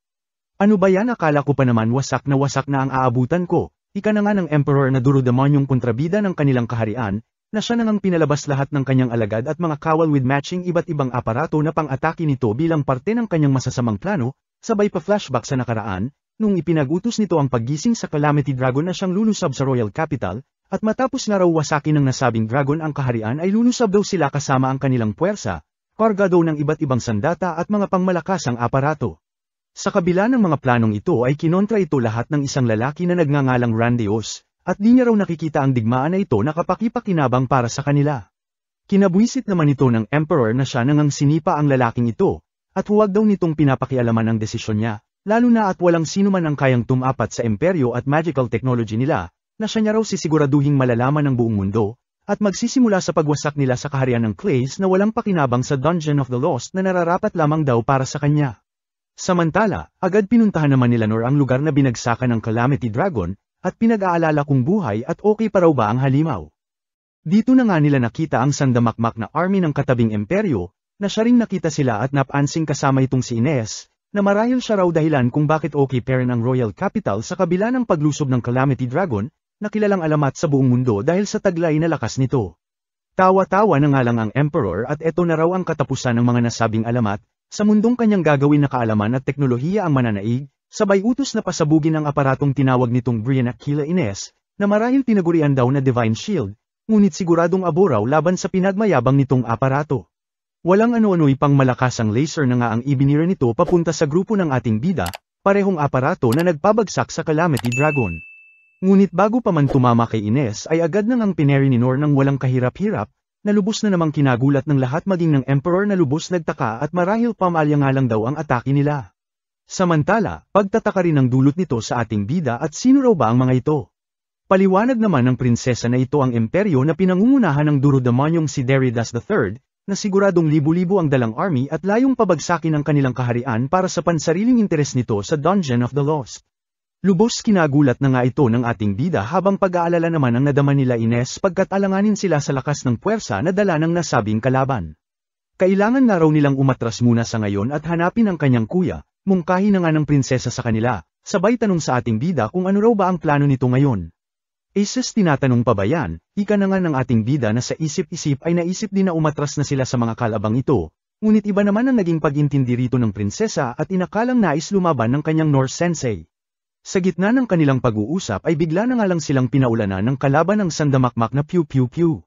Agad naman itong hinarang ni Ines gamit ang kanyang Divine Shield ngunit ikinabahala ni Noor pagkat mukhang walang plano ang kalaban na paalisan sila sa lugar na yun, kaya naman iminungkahi ng ating bida na magsisilbi siyang diversion nang makatakas ang iba niya pang kasamahan sa mata ng mga kalaban. Sa isip-isip na nga ni Noor na marahil di raw siya magaling makipaglaban ngunit kung takbuhan daw ang usapan ay basic lamang ito sa kanya, sabay pa flashback sa kanyang kabataan, noong panahong batak siya sa takbuhan dahil sa lagi siyang hinahabol ng mga babuyog dati. Huwag daw silang mag-alala pagkat sisiguraduhin niyang babalik siya ng ligtas, ika na nga niya sa kanyang mga kasamahan. Agad sumang-ayon naman ang prinsesa ngunit bago raw yun ay hayaan daw ng ating bida na magbigay siya ng kahit kaunti man lang na tulong, sabay porma sa likod ng ating bida, na lubos kinabahala ni Noor at baka banatan na naman daw siya nito ng pangmalakasang wind spell. Pinabatid naman ng prinsesa na huwag daw mag-alala si Norse sensei pagkat ko-controlin niya raw ang lakas na ibibur niya. Wala naman ang nagawa ang ating bida kundi sabayan na lamang ang plano ng prinsesa, bagamat labag sa loob at di nga raw siya ready sa isip-isip niya, hanggang sa walang ano-ano'y lumipad na nga lang ito sa lakas ng wind blast na banat ng prinsesa sa kanyang likod, at dito pineri lahat ng pinapaulang pew-pew-pew ng kalaban sa kanila. Sinamantala na nga ni Noor ang lakas ng tulak sa kanya ng prinsesa para marekta ang hukbo ng mga kalaban, napalaunay siya na nga niyang narating at pineri lahat ng mga sangdat at kalasag ng mga ito, nang masigurado niya raw ang pagtakas ng kanyang mga kasamahan. Sa lakas ng ating bida ay nagkadiwalwal-walwal na nga ang mukha ng kalabang emperor habang isa-isa namang natamba ang mga kawal nito sa pagbagsak ng mga sandatang pineri ng ating bida. Maging mga aparatong dala nila ay nagmistulang tissue lamang na nil-iPad sa hangin gawa ng lakas ni Noor, na mistulang bagyong nanalasa sa puwersa ng kalabang nagmungta nga lamang. Di na nga lubos mo ari ng mga kalaban kung ano ang nangyayari habang takot naman ang nadama ng emperor at tila sa kanya lamang daw nakatingin ang ating bida at tila alam daw nito na siya ang emperor. Lubhang nataranta na nga ito at mukhang katapusan niya na raw at unti-unti na ngang nilapitan ni Noor, ngunit nilampasan lamang ng ating bida, kaya inakalang naduwag ito laban sa kanya, hanggang sa ipakita na nagsilipara na ang mga laser-laser na mga aparatong dala nito at ito ang pinunterya ng ating bida. Napasusmerisep na nga lang ang emperor at ano raw ba ang nangyayaring ito, na maging ang 10,000 sundalo na dala niya, na todo naka-armor at pangmalakasang sandata pa, pati na ang laser-laser niya na nagpatamba sa Calamity Dragon, ay nagmukhang mga basura lamang sa misteryosong lalaki na ito. Mas kinagulat pa nga ng Emperor nang makita ang espada ng hari, ang Black Blade na pinakaasam niya raw sa lahat ng dungeon relics, at paanoong nasa kamay raw ng lalaking ito. Paanoong nabubuhat daw ito ng ating bida sa maging ang hari raw na kilala sa pambihirang lakas nito ay kailangan pa ang 2 kamay para mabuhat ang nasabing espada.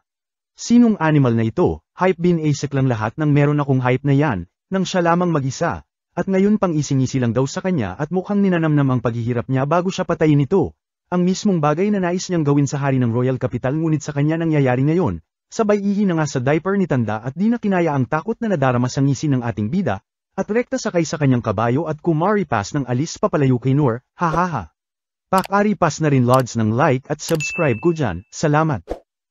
POV naman nga ni Noor ang pinakita kung saan lubos ang pagtataka nito sa suot na pangmalakasang gold armor ng isang matanda sa gitna ng laban, at maging ang kabayo nga raw nito ay todo armor din ng ginto na lubos niyang kinahihiwagaan, ngunit di raw ito ang oras para isipin ang mga ito sabay muling bumalik sa pagperi ng mga espada at kalasag ng mga kawal at alanganin daw siya kung sakaling mahawakan ng mga kalaban ang mga sandatang ito.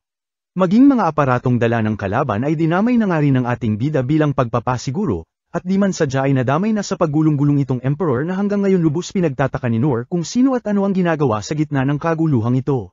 Dito na nga pinakita ang lubos pagkataranta ng Emperor sa harap ng ating bida habang ito namang si Noor dead malamang dahil ang tanging nasa isip ay mapanatiling hiwalay ang mga sandata at aparato sa kamay ng mga kalaban. Unti-unti na nga nitong nadama ang pag-ad dahil sa sunod-sunod na pagperi sa mga kalaban, na kalaunan ay nag-alala pa nga sa matanda na may gintong armor at baka masaktan daw kung mananatili sa gitna ng kaguluhan. Dito na nga niya napansin ang takot sa kanya ng matanda. Kaya para maipakitang hindi siya banta sa kaligtasan nito ay pilit ngumiti ngunit iba ang naging dating sa Emperor, at doon na nga pinakita ang pag-carry pass nito ng takbo kasama ang kabayo nito. Saktong pag-alis ng Emperor ay siya namang pagbagsak ng katawan ni Noor, at mukhang bumigay na raw ang kanyang katawan sa sunod-sunod niyang ginawa. Sinamantala na nga ng mga kalabang kawal ang kanyang panghihina, ngunit bago pa man siya tuluyang malapitan ng mga ito ay siya namang pagdating ng mga sovereigns na to the rescue sa ating bida na lubos nang nanghihina, at sila na nga raw bahala tumapos sa sinumulan ng ating bida, at nakakahiya naman daw sa karangalan nilang mga sovereign kung iaasa lamang lahat sa kanya. Kanya-kanya nang ang pasikat ang mga ito, habang pagkamangha naman ang nadama ni Noor dahil sa ito ang mga idolo niyang adventurers noong bata pa siya. Tulong-tulong nang ang binanata ng mga sovereigns ang mga kalaban, gamit ang kanilang mga natatanging kakayahan, habang napapa-flashback naman itong bida natin noong mga panahong tinuturuan siya ng mga ito bilang mga instructor. Bagamat ibang-iba na ang itsura ni Noor kumpara noong bata pa siya ay agad naman siyang nakilala ng ibang sovereigns, hanggang kalaunan ay ginamat na nga siya ni Lin mula sa sobrang pagod na lubos nitong pinasalamat, bagamat sa isip-isip ay grabe na raw ang kanyang gutom. Samantala, ayon naman sa intel na nakuha ng mga sovereigns mula sa mga nabihag na kalaban ay ito na raw lahat ng kanilang puwersa at wala nang iba pa, kasama na ang mga halimaw at Calamity Dragon na pinalusob ng mga ito sa Royal Capital, ngunit sa kasamaang palad ay nakatakas nga raw ang Emperor na pasimuno ng lahat ng ito. Pinagtaka na nga ito ng mga sovereigns at talagang sumama pa raw talaga ang Emperor sa paglusob na ito, at mukhang ganito raw ito Katie wala sa puwersa nila, ngunit babong galawan daw para sa isang self-proclaimed na wise ruler kuno, banat naman ni matandang ermitanyo dito. Teka yan ba yung matanda kanina sa gitna ng kaguluhan, singit na nga ni Noor sa usapan ng mga sovereigns, at nakita niya nga raw ito kanina na todo naka-gold na armor pati ang kabayo nito. Agad na pagtanto naman ng mga ito na ito nga ang Emperor. Sabay pinag-alala na kapag nakalampas na ito sa border ay di na nila ito masusundan pa. Mukhang alanganin na nga raw silang maabutan pa ito sa ganitong pagkakataon lalo na sa pamamagitan ng normal lamang na paraan, kung meron na lang daw sanang paraan para sila ay makalipad ay baka kung sakali ay magawa pa nila itong maabutan. Biglang singit na nga si Noor at sinabing mukhang meron pa naman daw silang magagawa, pero yun daw ay kung buhay pa raw ito. Dito na nga nila pinuntahan ang sugatang katawan ng Calamity Dragon, na lubos kinamangha ng mga sovereign at di inakalang sa tanan ng kanilang buhay ay makakakita ng Calamity Dragon ng ganito sa malapitan. Walang ano-ano'y sinimulan na nga nilang gamutin ang sugatang dragon bilang pakiusap ng ating bida, hanggang sa magsalita ang healer sovereign na grabe na raw ang pinagbago ni Noor na halos di niya agad nakilala. Kinagulat naman ito ni Oaken at di inakalang si Noor ang ating bida at bansat nga raw ito dati. Aba takalain mo buhay ka pa po Instructor Oaken, pabirong ribat naman ni Noor sa banat ng matandang ermitanyo. Aray-aray na nga lang si Oaken at tila nasaktan sa sinabi ng ating bida habang tawa-tawa lang si Noor at di peren daw nagbabago ang mga biro ni Instructor Oaken. O siya, sigurado ka ba talaga sa plano mo Noor? Pag-change topic na nga ng matanda at kung seryoso raw ba ito na sasakyan nila ang dragon para mahabol ang bida-bidang Emperor. Oo naman itong bida natin at huwag nga raw silang mag-alala pagkat andyan naman daw si Rollo. Pinangamba naman ito ni Oaken at mukhang walang kumpiyansa sa sarili ang bata na may sigaw ito. Ngunit iginiit pera ni Noor na magiging okay ang lahat. Di nagtagal ay nagkamalay na nga ang Calamity Dragon, na todo-todo ang galit na maging si Noor ay agad na intindihan. Ayon naman kay Rollo ay nais daw maghiganti ng dragon, at hinihintay ang utos ng kanyang master para isagawa ito. Lubos kinamangha na nga ito ni Oaken at nakokontrol daw nito ang Calamity Dragon na agad sinang-ayunan naman ni Noor at pambihira raw talaga itong si Rollo. Todo tanggi naman itong si Rollo ngunit bago pa man niya masabi na si Noor ang tinuturing nitong master ay muli na namang nag-urumintado ang dragon at nais na nga raw nitong umalis ngayon na. Walang ano-ano'y nagpresente na nga sila Lin at Ines na sasama at sila nga raw ang magsisilbing guard ni Rollo, sabay tanong sa ating bida kung sasama raw ba ito. Natigilan na nga si Noor at bagamat walang choice kundi sumama ay lubos pinagpawisan na nga, at sa loob-loob ay napapaisip at nagdadalawang isip pagkat takot daw siya sa heights. Ngunit ang sama naman daw tignan kung di siya sasama isa siya nga may ideya ng lahat ng ito. Ayon na pasubo na nga ang bida nating takot na takot. Yehe-yehe na nga ang prinsesa sa pagsama ng ating bida, bukod sa kanila ay nagpresente na rin sumama ang iba pang sovereigns na lubos kina-excite ng ating bida, bukod dito kay Oaken na kailangan maiwan daw pagkat bantay sa mga nahuli nilang kalaban. Maging ang kuya ni Lin ay nakijoin na rin sa kanila, at mukhang kailangan din daw nila ng tagapamagitan kung sakali. Kasama na nga nitong dumating ang hari na lubos kinatuwa ng prinsesa at ligtas nga raw ang mga ito. Samantala, todo sorry naman itong si Ines at sinuwi nga raw niya ang utos ng prinsipe, kaya tatanggapin niya raw anumang parusa na ipapataw nito sa kanya. Wala nga raw dapat parusahan ayon naman sa prinsipe dahil kasalanan niya raw ang pagbigay ng isang walang kwentang utos, sabay nagpasalamat kay Ines. Ang prinsipe na nga ang inatasan ng hari na manguna sa kanilang paglalakbay, at sa ating bida bilang bantay ng kanyang mga anak, na agad namang sinang-ayunan ni Noor at sisiguraduhin niya raw na ligtas silang makakabalik. Di nagtagal ay biyahe mode na nga ang mga ito, habang pagkamangha naman ang nadama ng mga naiwang sovereign sa pagbabagong pinagdaanan ng ating bida, na tila isang bayani raw na nagmula pa sa mga estorya at alamat. Mangtanga nga lang daw sila kung ikukumpara rito, at lubos na hihiya sa catamaran nila kumpara sa sipag at pagsisikap ng ating bida. Simula nga raw ngayon ay magsisikap siyang muli na mapatalas ang kanyang espada, ika na nga ng sword sovereign. Abat sa isang tao na nahihiya, ikaw lang ata ang kilala kong sobra pang naengganyo at masaya, banat na nga sa kanya ng isa pang sovereign. Abat tignan mo naman kasi pinakita, ribat na nga ng mga ito sa isa't isa na parehas di may tago ang pagkamangha sa ating bida. Samantala, habang nakasakay sa dragon ay di na nga sila magkamayaw sa paghahanap sa kung nasaan na ang emperor, at di nakalang ganito kabilis nakatakas mula sa royal capital. Kung sakaling makalampas nga raw ito sa tulay ay kontrolado na ito ng kalabang imperyo, at mahihirapan na silang sundan pa ito, kaya iminungkahi ng ibang sovereign na bumalik na lamang. Walang ano-ano'y may naaninag na nga ang prinsesa mula sa malayo, ang bida-bidang emperor na kumakaripas ng pagtakas papunta sa imperyo nito, ngunit sa kasamaang palad ay malapit na nga raw ito sa border. Sa gitna ng kanilang pagdidiskusyon sa kung lulusab ba o papabayaan na lamang ang emperor ay biglang singit na nga itong si Ines, at humingi ng pahintulot na wasakin na raw ang nasabing lugar, nang kung sakaling magkagulo raw ay wala nang panglaban pa sa kanila ang kalaban kung nagkataon. Kinagulat naman ito ng prinsesa at ang madalas kalmadong knight lamang ng kanilang kaharian na si Ines ay iba ang panggigigil at galit ngayon, pagkat ang royal capital na sinumpaan itong protektahan ay nilapastangan ng mga walang hiyang kalaban. Di na nga ito kinontra maging ng prinsipe at sinabing huwag daw magpigil ang dalaga. Gamit ang kanyang divine sword ay sunod-sunod na atake na nga ang ibinanat nito sa border ng kalabang imperyo, na siya na ngang nagwasak sa mga ito. Wala na nga raw atrasan nito ika naman ng prinsipe at dito nga raw nakasalalay ang dikta ng digmaan na kanilang kinakaharap, kaya umanda raw sila at susundan nila ang emperor anuman ang mangyari.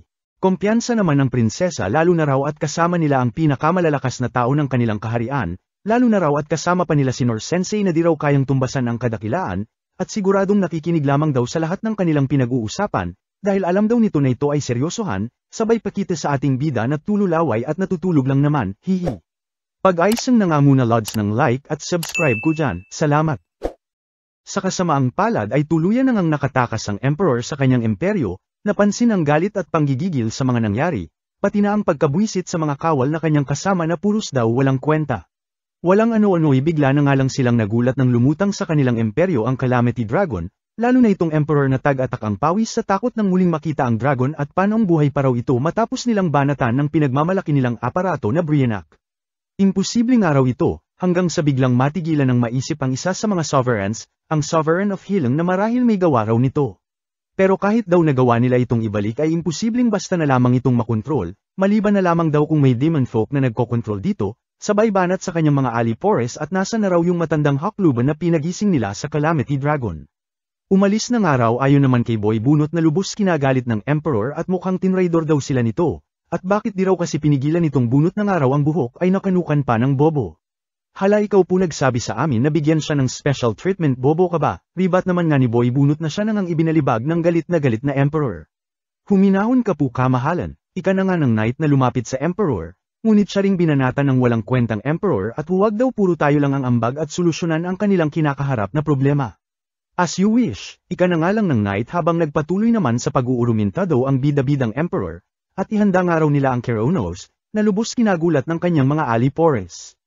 Pero kamahalan na sa testing stage pa lamang po ang sandata na yon, lalo na ang power output nito na masyado nga raw mataas pa, at delikadong gamitin sa mismong bayan nila, ika na nga ni Boy Bunot sa Emperor. Wala akong pakialam, ribat naman ng Emperor sabay sipa kay Boy Bunot.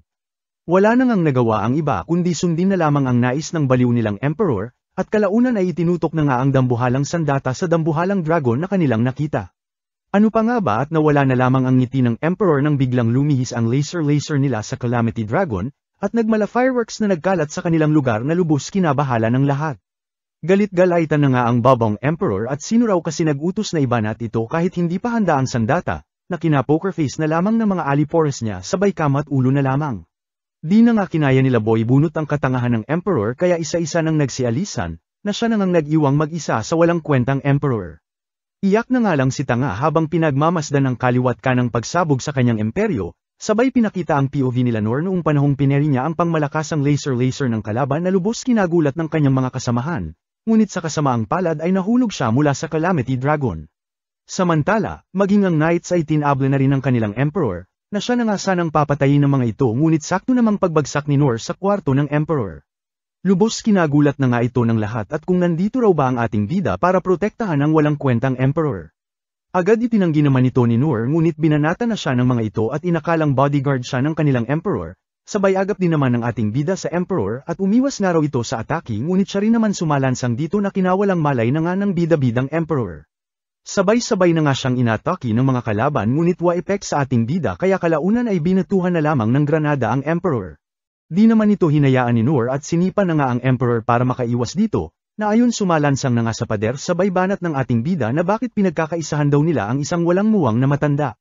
Sa gitna ng kanilang di sinasadyang di pagkakaintindihan ay muli nang tinapunan ng mga kalaban ng granada ang kanilang Emperor. Ano pa nga ba at muli na namang pinigilan ng ating bida, ngunit imbis na makatulong ay mas nalamag pang ang lalo ang Emperor at tila mas okay kung tinamaan na lamang ng mga granada kanina pa. Gago ka ba ikaw ata gustong pumatay sa Emperor sigaw na nga ng mga kalaban na agad namang tinanggi ni Nor, at matanda na raw kasi ang Emperor kaya why not hayaan na lamang daw na mismong katandaan nito ang magdikta ng kapalaran nito, na ikinaediwaw na lamang ng mga ito at nanggaling pa raw talaga sa ating bida na kanina pa binabalibag ang sinabi nitong matanda na, tsaka ginagawa raw nila ito para mailigtas ang kanilang imperyo mula sa katangahan ng kanilang Emperor, at para maipakita sa karatig kaharian na wala silang intensyong makipaglaban, na mangyayari lamang kapag naibigay na nila ang ulo ng bida-bidang Emperor sa mga ito. Di nagtagal ay dumating na nga sa eksena ang iba pang kasamahan ni Nor, at sila na nga raw bahala sa sitwasyon. Buti naman, ika ni Nor at di nga raw sa kanya nakikinig ang mga ito, sabay exit na kasama ang prinsesa. Dito na nga nila kinausap ang Emperor na todo nagmamakaawa sa kanila, at huwag daw mag-alala pagkat papatawarin naman nila, ngunit bago yun ay ipaparanas muna raw nila lahat ng ginawa nitong kasamaan at pagpapahirap sa kanilang kaharian. At pagkatapos nito ay magsasagawa ng kasunduan para matapos na ang digmaan. Agad naman itong sinang-ayunan ng mga kalaban bukod dito sa Emperor na lubos ang pagkabahala sa kung ano raw ba ang ibig sabihin nila na ipaparanas sa kanya lahat ng paghihirap. Pangisingisi na nga lang ang Sovereign of Healing at sisiguraduhin daw nilang hindi siya mamamatay, maputol man ang kanyang mga braso at binti, magsibulwakan man ang kanyang mga lamang loob, ay sisiguraduhin nilang makakadalaw pera nito sa kanilang isasagawang usaping pangkapayapaan. Nahihina nga lang sa takot ang Emperor at di mo ari ang sasapiting parusa mula sa kanila, sabay bulong pa nga ng prinsipe na pasalamat nga raw itong Emperor at mabait pa sila sa lagay na ito. Samantala, nagilty naman si Nor nang makita ang pinsala na nangyari sa imperyo ng kalaban, at baka may mga namatay daw dahil dito. Pinabulaanan naman ito ng prinsesa at sinabing huwag mag-alala ang ating bida, pagkat ginawa niya naman daw ito para mailigtas sila, tsaka ang mga nawasak daw na gusali ay mga mana furnaces na walang mga nakakapasok na tao. Magandang balita naman ang hatid ng prinsipe at tapos na nga raw ang digmaan, na lubos kinagulat ni Nor sabay tanong kung kumusta raw ba ang matandang kalaban. Ayon naman sa prinsipe ay bumitaw na raw ito sa trono nito at marahil ang apo na raw nito ang magmamana ng imperyo, ngunit since bata pa lamang ay kakailanganin muna ng guardian, ito na nga ang Circuit of 10, ang mga lalaking nakasagupa nga raw ni Nor kanina. Dito na nga humingi ng paumanhin ng Circuit of 10 kay Nor at sa misunderstanding kanina, na binanatan pa nga ng ating bida na ayos-ayusin daw ang pakikitungo lalo na sa matatanda. Abat galing pa talaga kay Nor na halos mapatay na kanina ang Emperor, haha. Natawa na nga lang ang lalaki sa ating bida sabay nangako na kung sakaling kakailanganin ng tulong ni Nor sa hinaharap ay handa silang tumulong kahit ibuwis pa nila ang kanilang mga buhay para rito. Ay grabe o enyo naman masyado salamat na lang okay lang ako, pero ako nga dapat mag-sorry dahil sa mga pinsalang nagawa ko sa imperyo nyo, ribat naman nga ng ating bida sa mga ito.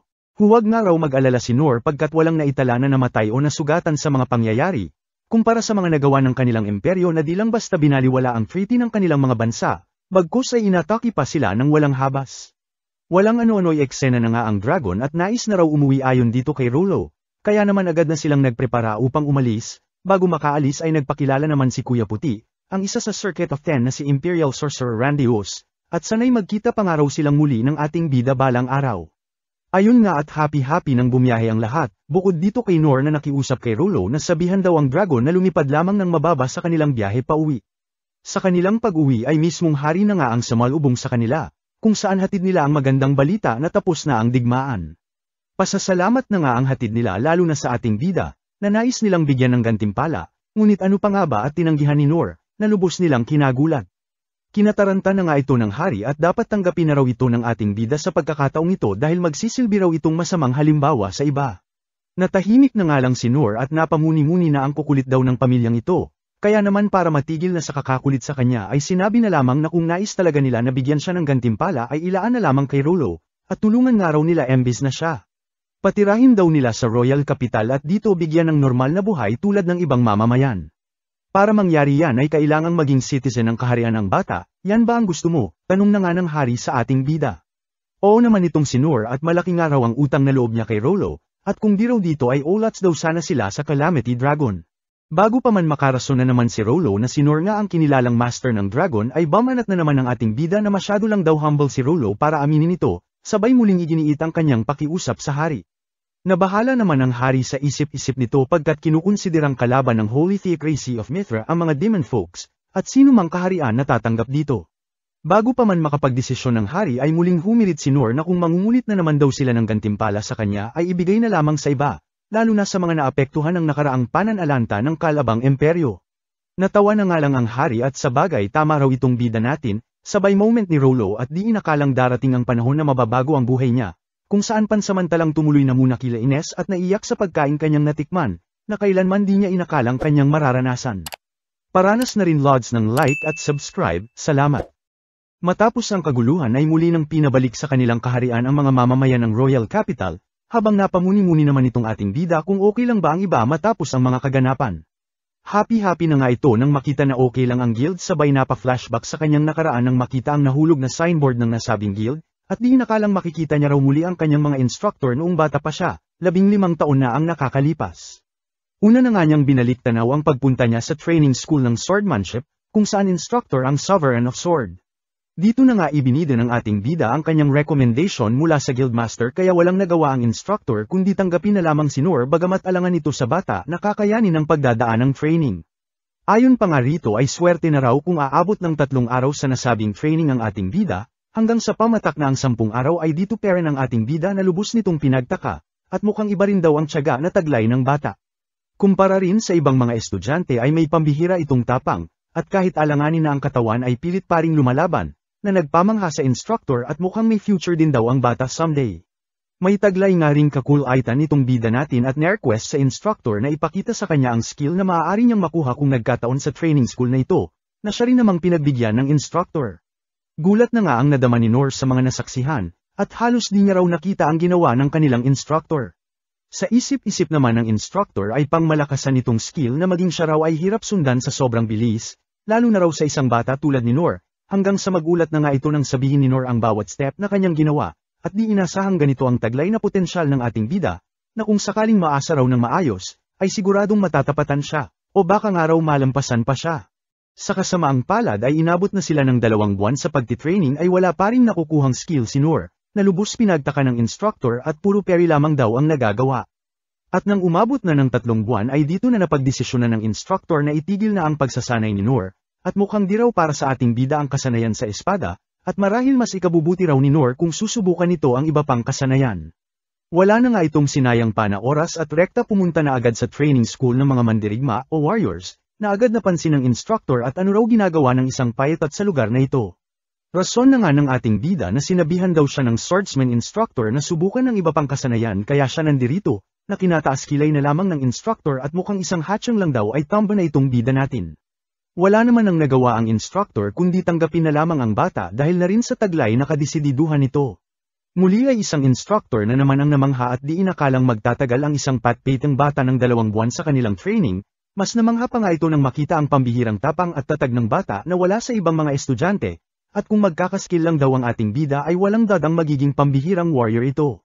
Ngunit ayon, umabot na naman ang 3 buwan ay kama at ulo na lamang si Kuya Instructor at bagamat pambihira raw itong si Noor ay slight improvement lamang sa physical abilities ang nakuha nito sa tanan ng kanilang pagsasanay, kaya mas mabuting magpatuloy na lamang daw sa ibang kasanayan nitong bata, habang sa isip-isip ay nahihinayangan sa bata at deserve daw nito na magantimpalaan sa pambihirang pagsisikap at tiyaga nito, at baka pala rin na sa ibang kasanayan nitong makita. Agad nagtungo na nga ang ating bida sa archery training school, kung saan agad siyang sinubak ng instructor. At imbis na pagpana ay pinabato siya ng isang bato sa isang pagkalayo-layong tangkay ng kahoy, at sa isip-isip ay para madali niya lang raw mapaalis ang bata kung sakaling di nito magawa ang pagsubok niya, dahil mukhang sakit ng ulo lang daw ang dadalhin nito sa kanya. Napanganga na nga lang ang instructor ng basic batuhin lamang ito ng ating bida, na pinagawa pa nga nito ng isa pang beses ngunit nagawa parent talaga ni Noor at hindi tsamba lamang. Wala na nga itong nagawa kundi tanggapin na lamang ang ating bida sa kanyang training school, ngunit puro pagbato lamang ang pinagagawa kay Noor na lubos pinagtaka na nga ng ating bida. Di naman makaimik ang instructor at sa isip-isip nito ay siguradong sakit ng ulo lang naman daw kasi ang ibibigay ng bata sa kanya, ngunit tiklop din sa kakulaitan ng ating bida na siya na nga niyang binigyan ng pana. Paporma pa nga lang si Noor sa pagpana ay nawasak naman agad ito sa kanyang kamay, na siya nang kinapoker face ng instructor at ito na nga raw ba ang sinasabi niya kaya ayaw niya itong tanggapin sana. Wasak dito, wasak doon, wala ni isang pana ang nagtatagal sa kamay ng ating bida, kaya naman napilitan ng instructor na ipagamit ang kanyang mismong pana at tignan daw nila ngayon kung mawasak pa ito ng bata. Sa kasamaang palad ay maging ang sariling pana ng Sovereign of Archery ay tiklop sa ating bida. Kaya ayon gamit ang kanyang natitirang pasensya ay pinabalik na lamang sa pagbabato ang binatilyo at baka mapatay niya pa ito. Saan mo ba natutunan niyang pagbato mo? Tanong na nga ng instructor kay Noor. Ayon naman sa ating bida ay wala raw nagturo sa kanya, bagkus ay paraan niya para manghuli ng ibon, lalo na yung makulay daw na ibon na mahilig manghuli ng rabbit. Di na nga makapaniwala ang instructor dahil ang tinutukoy na ibon ng bata ay ang Thunder Flash, isang pangmalakasang ibon na maging sila ay hirap hulihin, hanggang sa dumating na ang 3 buwan na hudyat na ng pagtatapos ng training ni Noor sa nasabing kasanayan. Nalungkot na naman nga ang ating bida at wala siyang nakuhang skill habang sa isip-isip naman ng instructor ay pagkamangha, at di naman nakailangan pa ni Noor ng skill pagkat nasa kanya na ang kasanayan kahit wala pang gamit na pana. Di naman sumuko si Noor at rekta na sa sunod na training school, kung saan wala nang patumpik-tumpik at tinanggap na lubos niyang pinagtaka.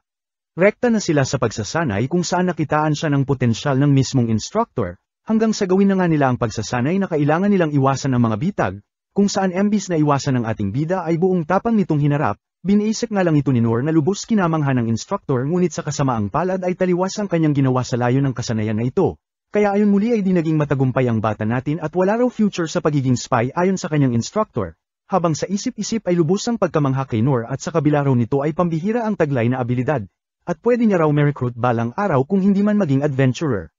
Lipat training school na naman nga ang ating bida, at sa pagkakataong ito ay sa Magic naman.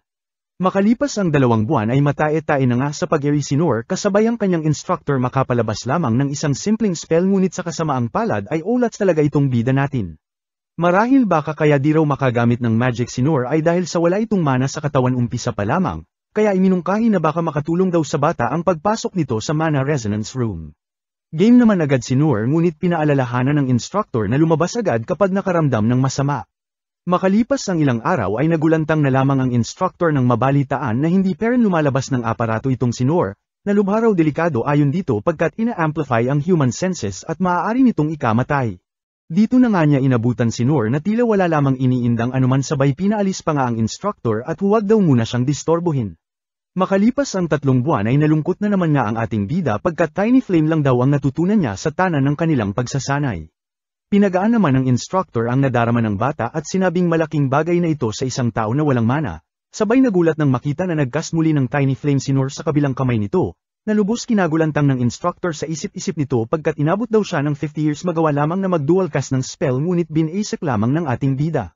Bagamat malungkot ay dumiretso na agad siya sa sunod na training school, ngunit sa kasamaang palad ay di siya tinanggap pagkat di raw siya dumaan sa rite of blessing noong bata pa para maging healer. Nagpumilit naman si Noor at sinabi sa instructor na hindi siya aalis hanggat di siya tinatanggap nito, na kinabuisit ng instructor at sinabihan ng ating bida na bahala ito sa trip nito.